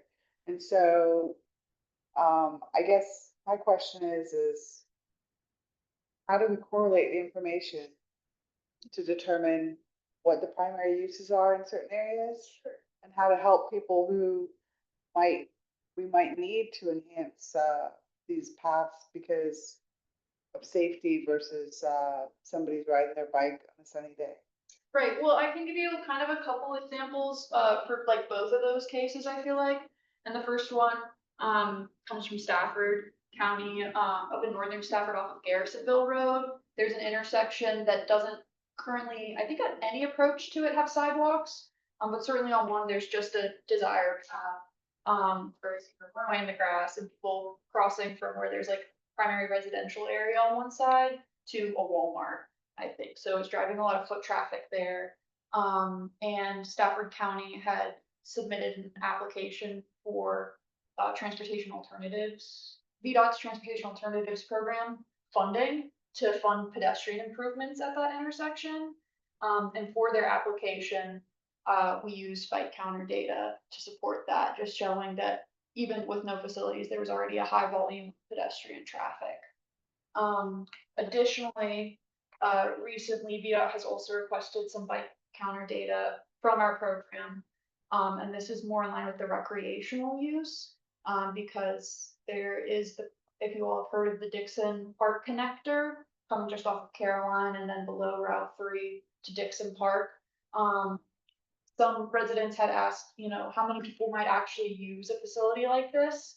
And so I pulled similar facilities where it's a shared use path, but not directly next to a road, but like through a wooded area or more recreational, and was able to send over total counts, daily averages for all those sites, to just sort of give an idea of what it would look like. So, and that might change in the future, but it's certainly been used for both. Does that answer? Yeah, that's what I'm doing, is trying to figure out how you use the data to make decisions. Right. And, like one of the things is, if you have this automated system, does it tell you what time of day people are, Yeah. because if you just have a counter, that's just counting the total. But if it's a computerized system, is it telling you that, during commuting hours, you have a higher rate of traffic? And so more information means better decisions. Yes. So, and I think some of it, like the Dixon Park connector, it's kind of, while we were collecting the data, maybe for other purposes even, it's like a way in the future, it's like, oh, it'd be really great if we had this data to support what we're doing right now. If we'd already collected it. It's like, oh, well, we did. Good thing. Here you go.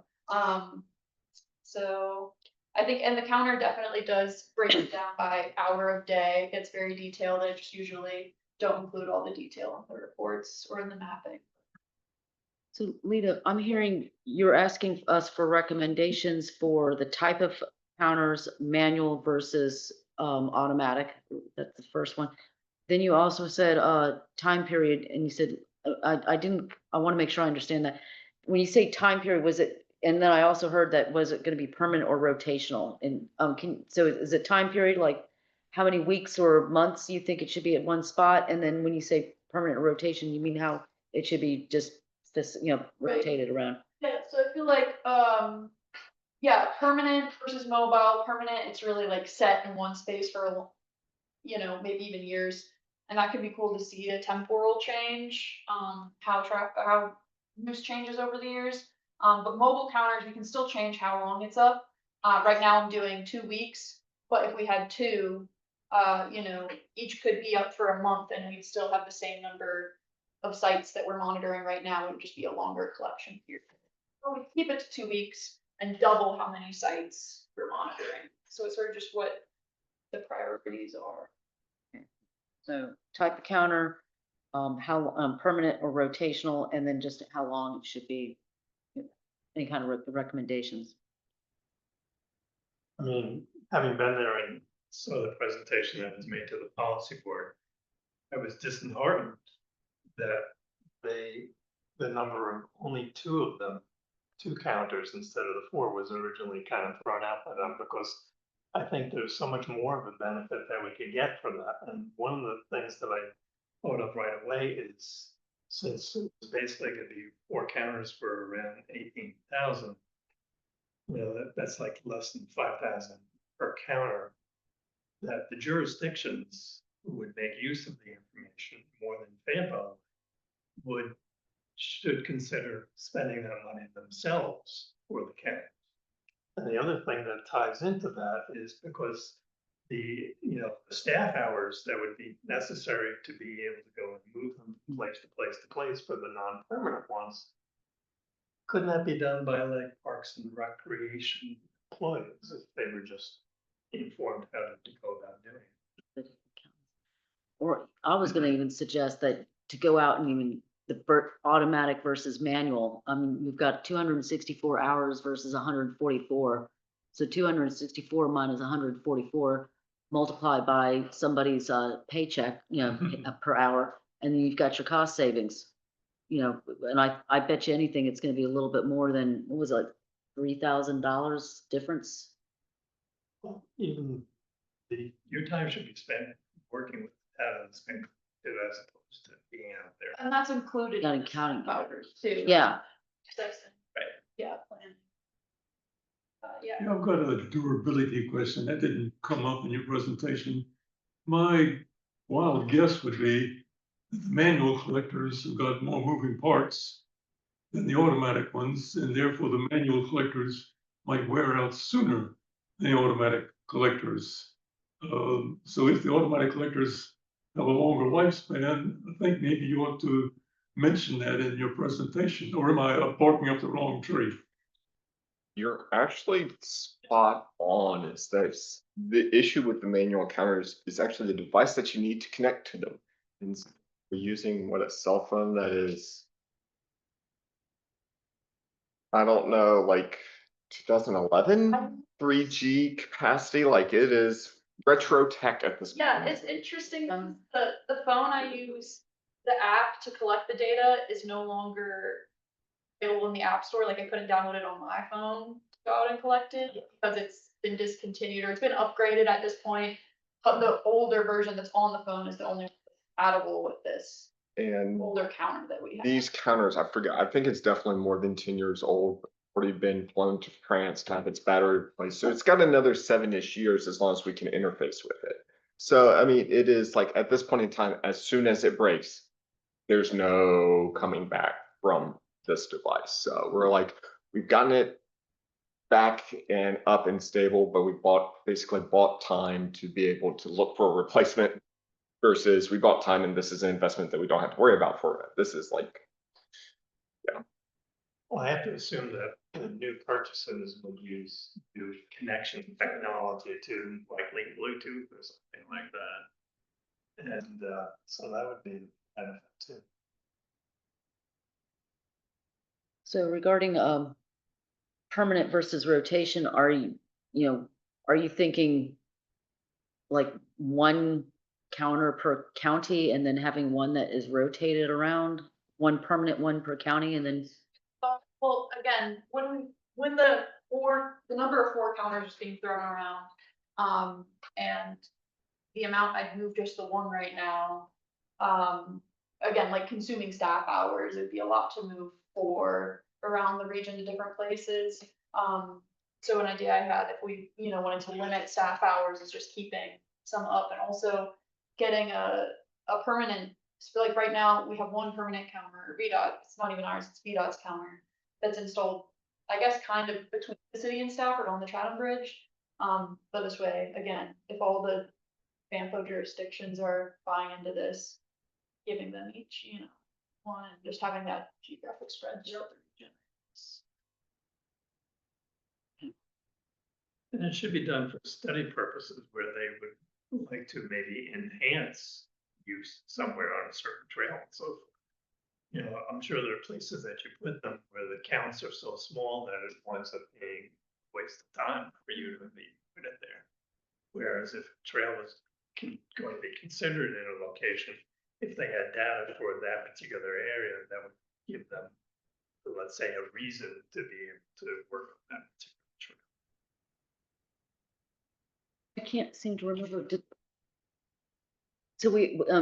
But there was no discussion about getting a counter for King George County or Caroline. So I guess that's the decision they would make. I know they had deferred, like, at our last policy committee meeting, they had said, we gotta go back and talk to our boards and our staff about this.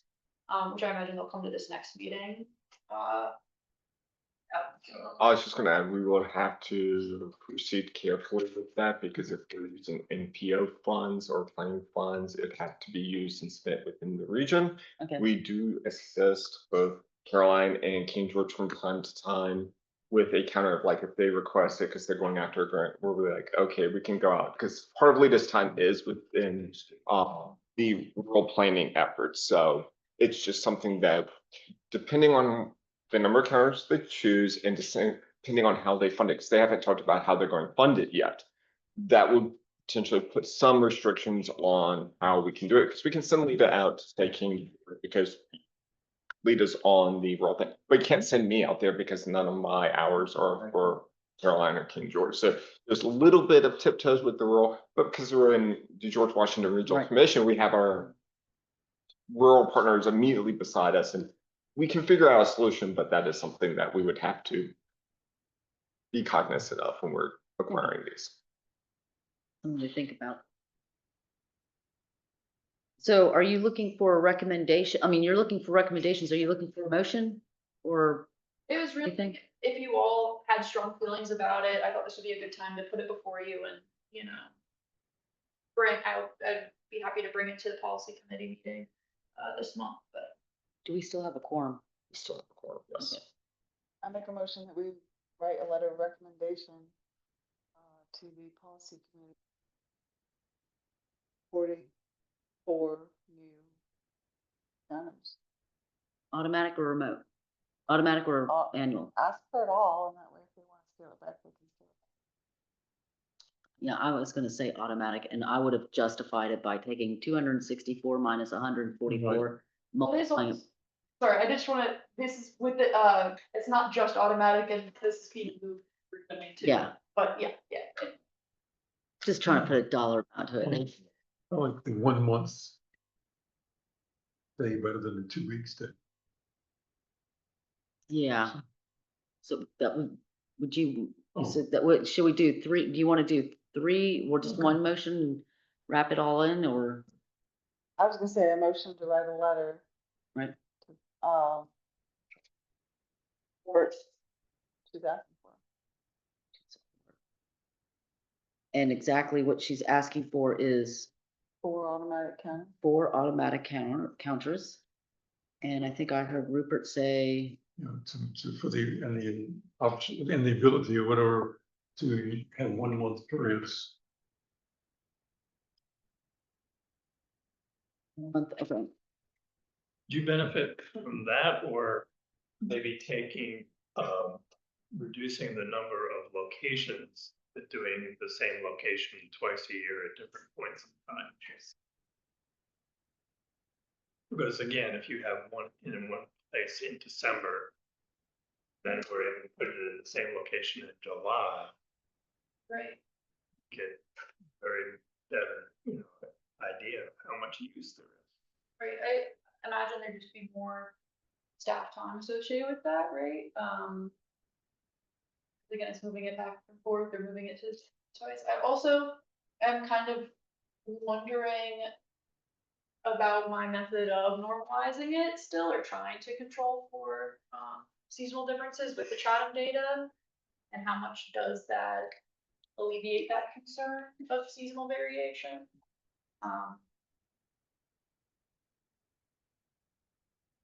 I liked what you did. Chatham, I thought that was clever.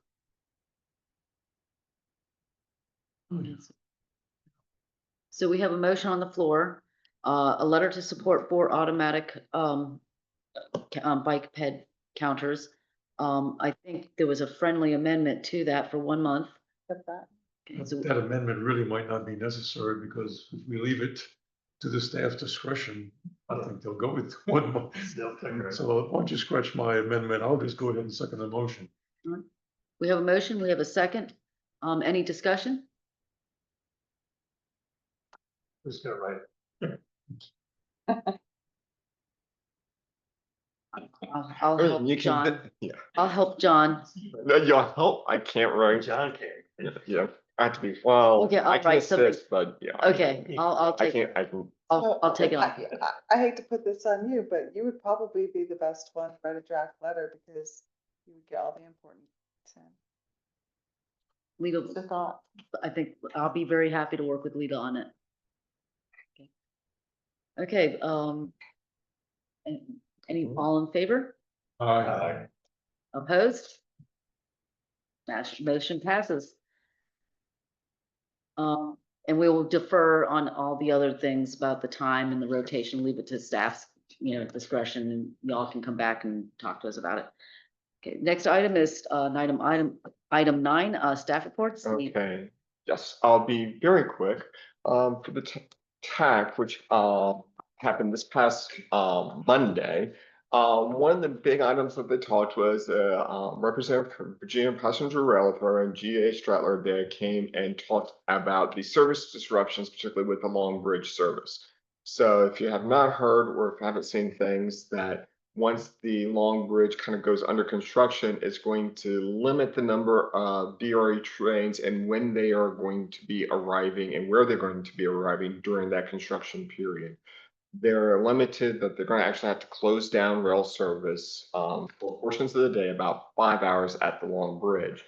The results of that is that they are going to kind of be bunching up their trains and service Amtrak, freight, VRE earlier in the morning, and then their last 2 or 3 trains in the morning will only go up to Alexandria. So if you're trying to go into DC on VRE on the last, I think it's the 304 train, you're only going to be able to go into Alexandria and stop. So in that case, you're going to have to get onto the metro bus to be able to make your transit connections back over into DC.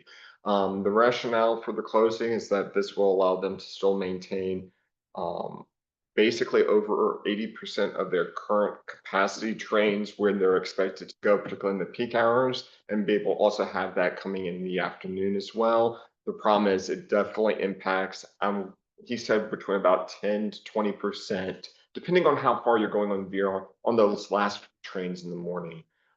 So that was the big discussion, kind of what they're doing with the Long Bridge, the constructions, whether or not having a longer construction period would help or less.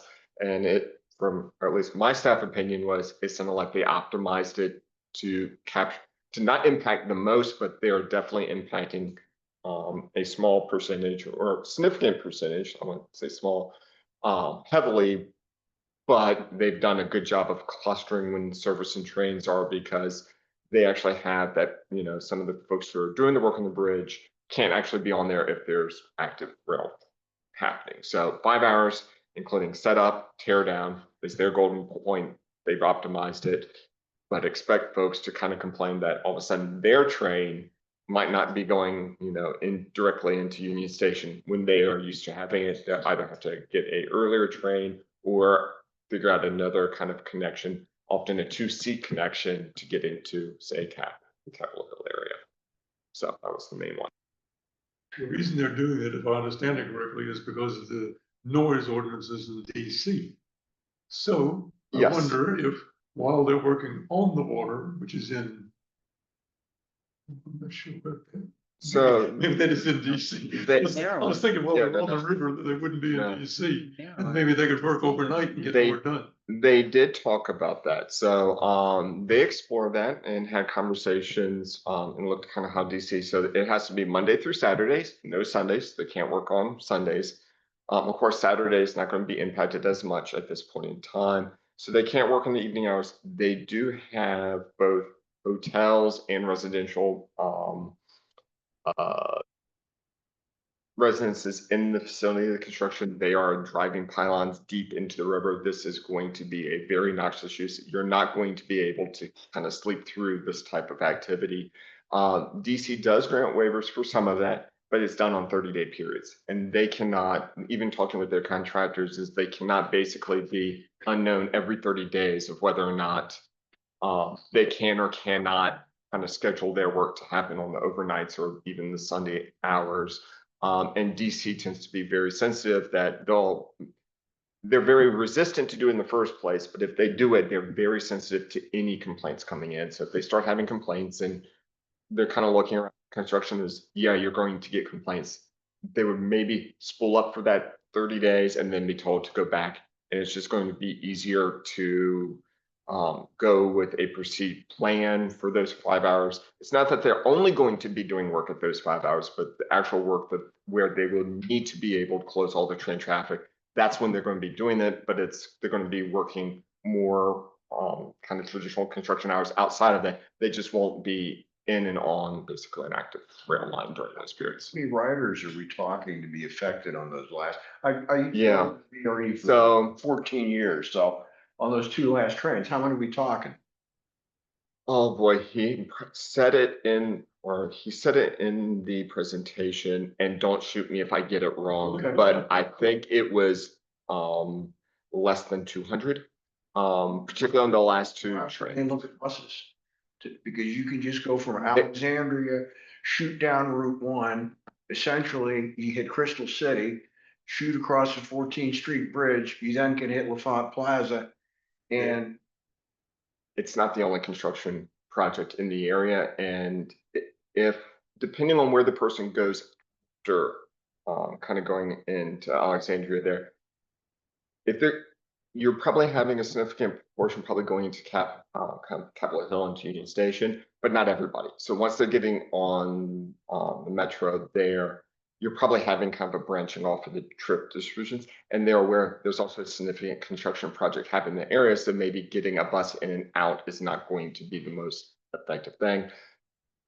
That was what I think was the general takeaway from that presentation. And I know that's been discussed. I don't know if there's going to be any additional discussion or if they've planned or not planned that out, but that was their take. Was for the VRE rider, this is gonna add extensively to their time, and it's not a quick, you know. They should never call it an express because it's far from an express, so and it's gonna add additional cost. It's gonna be an additional cost factor and additional, you know, convenience factor. The caveat is that. So essentially, 5 years. you may have those folks looking for another way in and just say, I'm not gonna ride the VRE until this gets fixed. And you're this project is how long? through 2030. Yeah. So no, That's a it's not limitation. insignificant.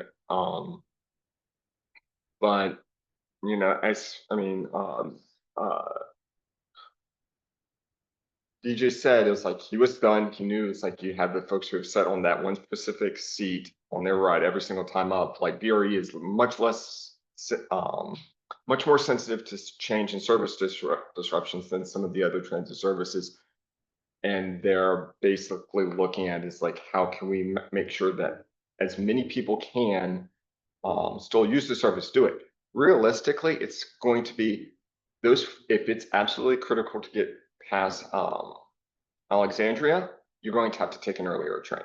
That's going to be the thing. If you wanted a single seat from VRE and that's there, and they have the capacity to absorb those numbers on the earlier trains. It's just that if you're going on a later train, you're going to have to do, is it worth me spending the time early in the morning, or is it for me making additional transfers in order to get where I'm going? So it's not that they're canceling any of the trains, it's just not going as far in. And that's, I understand that.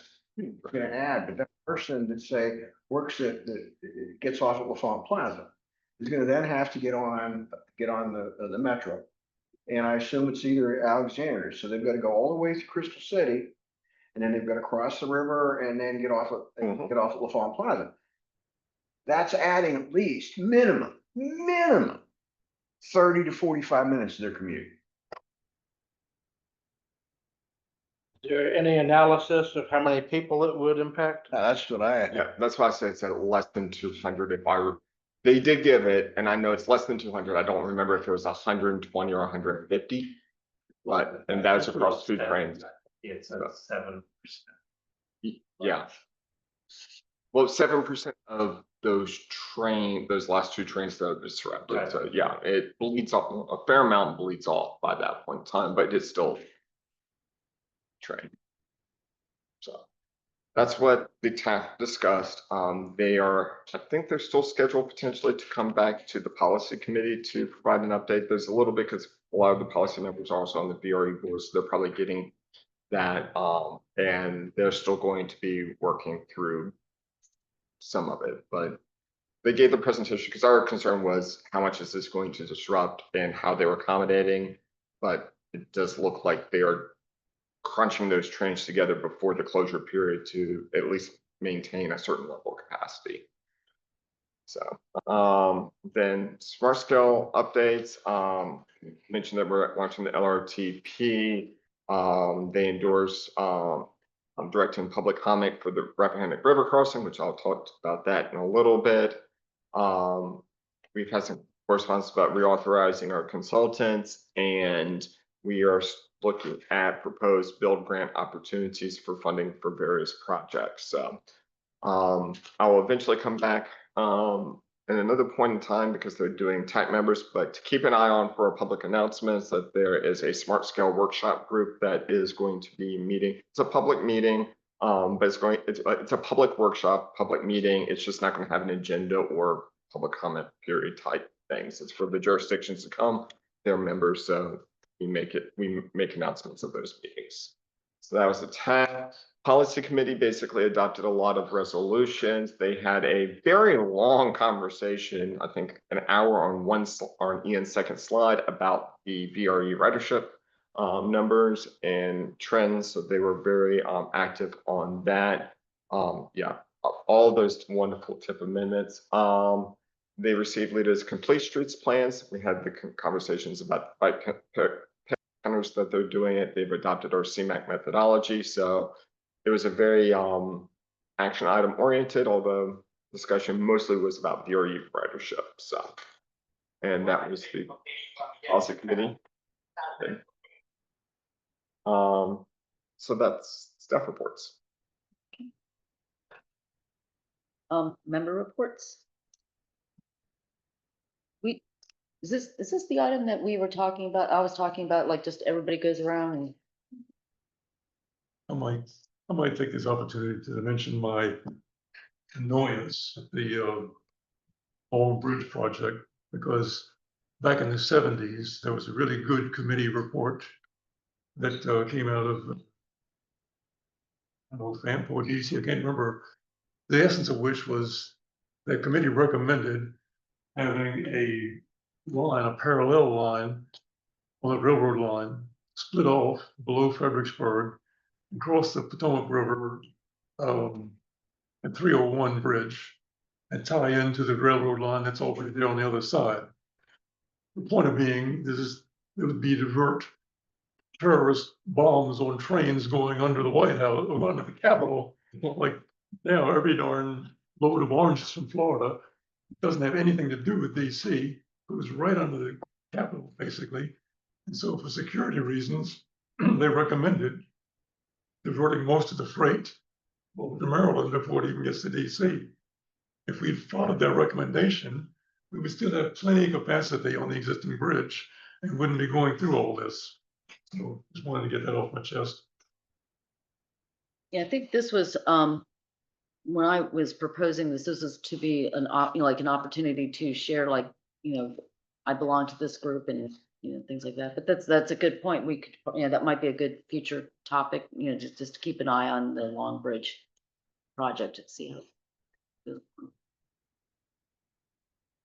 Does anyone, Joe, do you have anything you want to, any updates from any other committees or that you would like to share?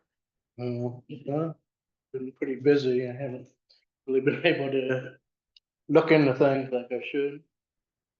Denise? No. Alan? I attended the TAC meeting and read a kind of at least 45 afterwards that talk about the river crossing report and everything else that's. Anybody online have anything they want to share?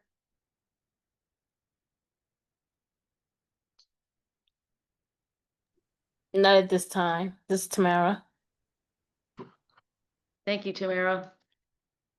Okay, we have public comment again.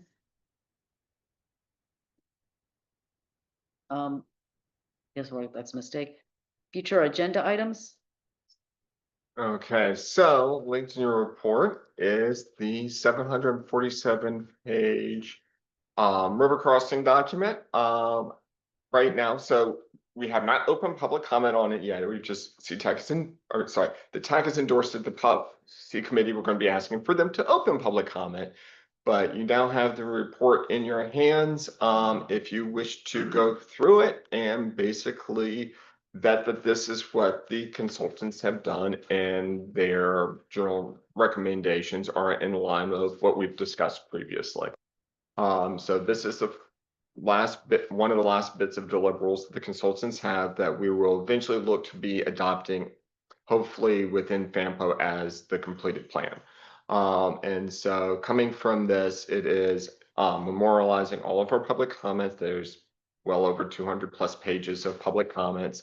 There is recordations of all the public presented materials. There is the synopsis of all the traffic analysis.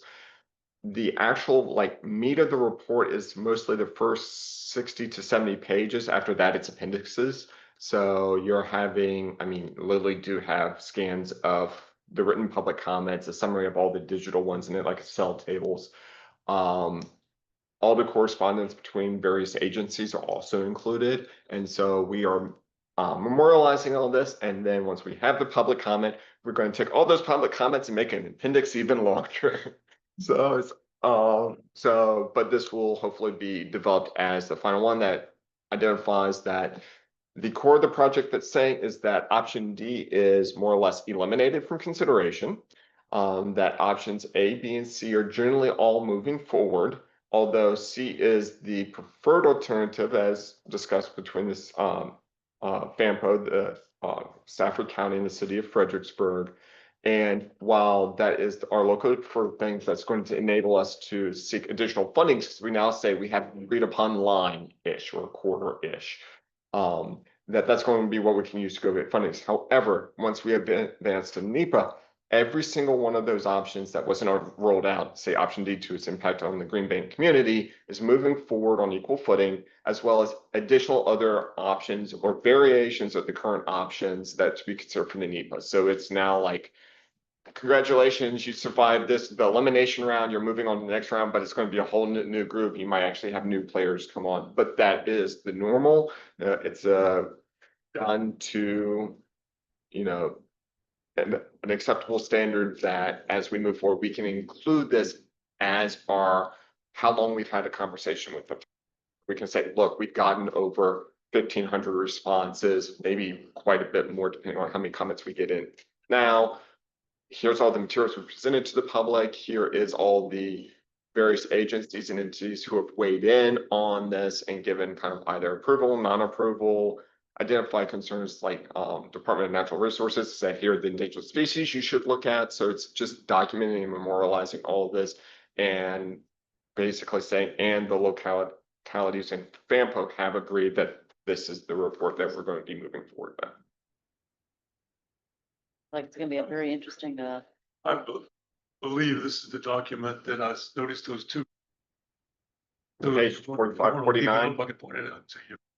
Page 45, 29. Yeah. Is that, okay, I've made note of it. I'll pull it. So what part of the 747 pages is new is what, I Nothing, want to know. thing at all, really. Most, I mean, considering how much this group has kind of discussed and gone in such a deep dive, yeah, there's not a line. There is in the summary pages of where they're going through, you're having more of the consultant kind of giving more of their take on it, more so than kind of some of the previous discussions. But they're also like saying, like option C modified is a CTAC endorsed option, and you know that is most likely going to be moving forward in the NEPA option.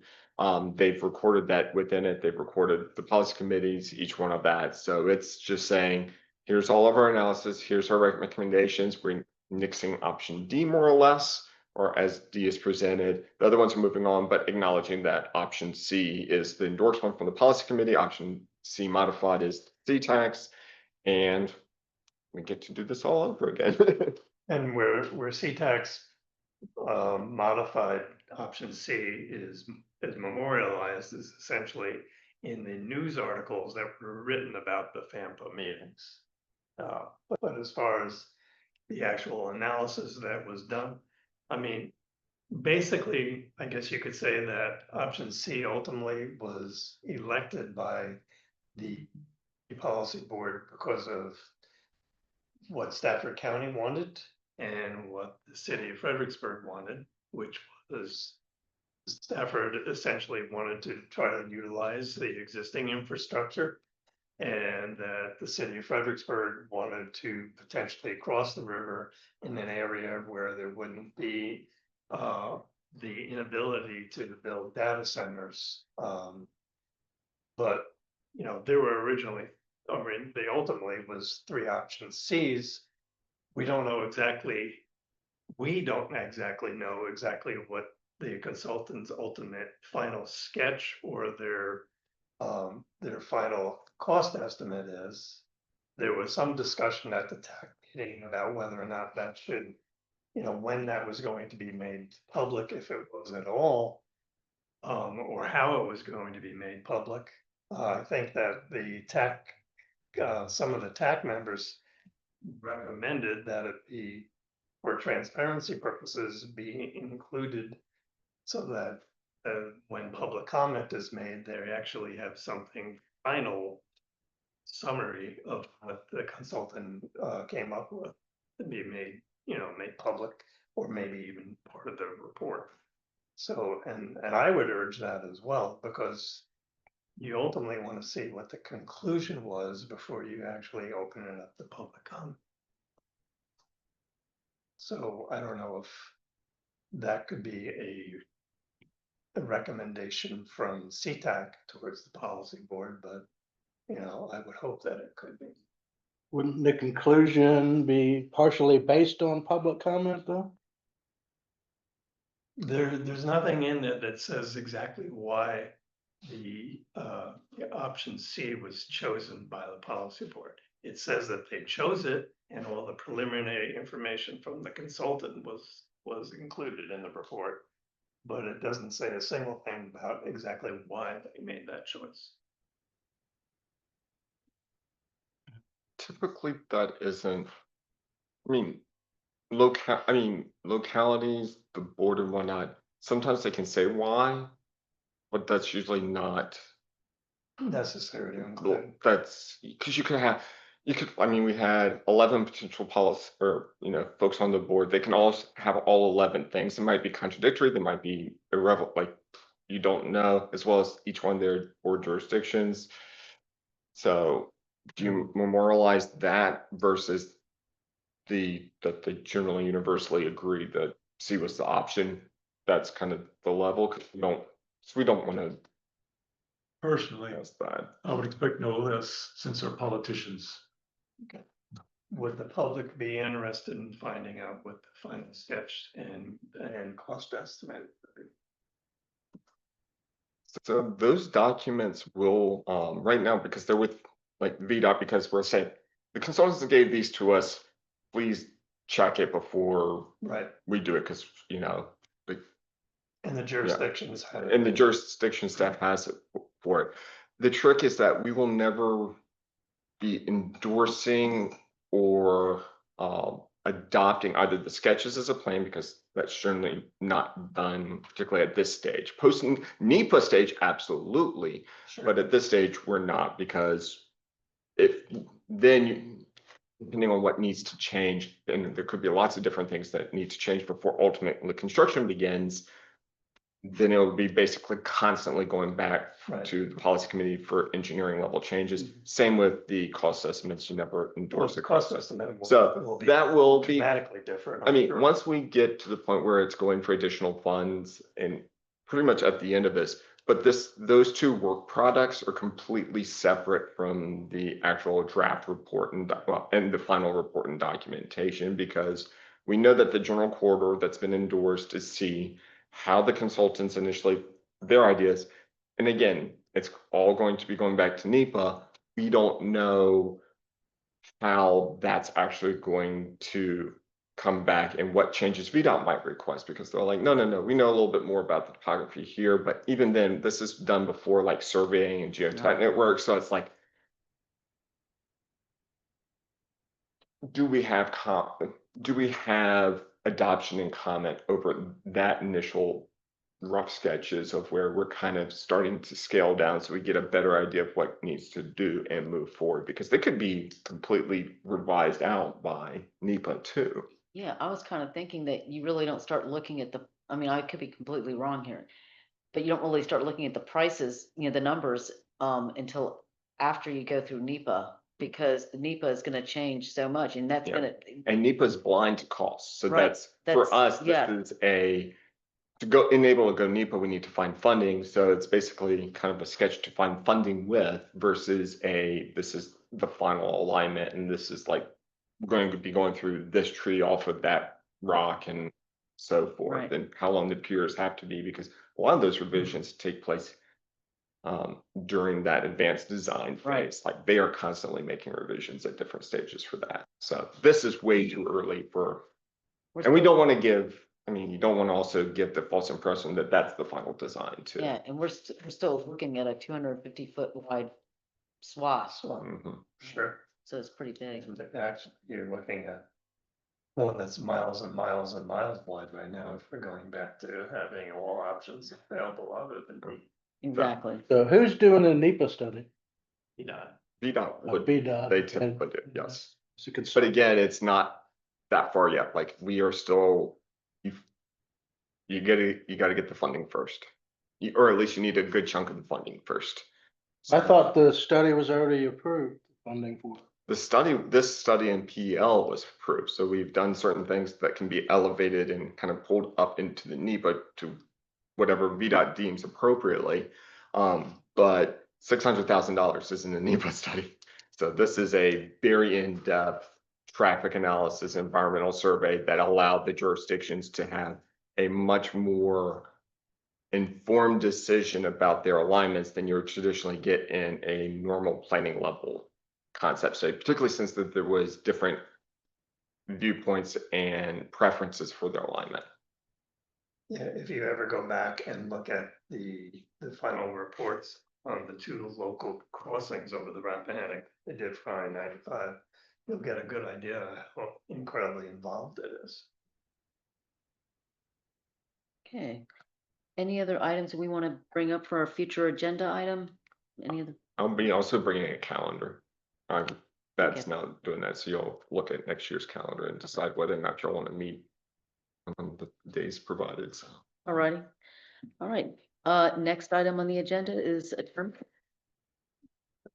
Wherever we adjourn. Second. All in favor? See Nay, y'all next. nay. No, we want to stay. Was he's substitute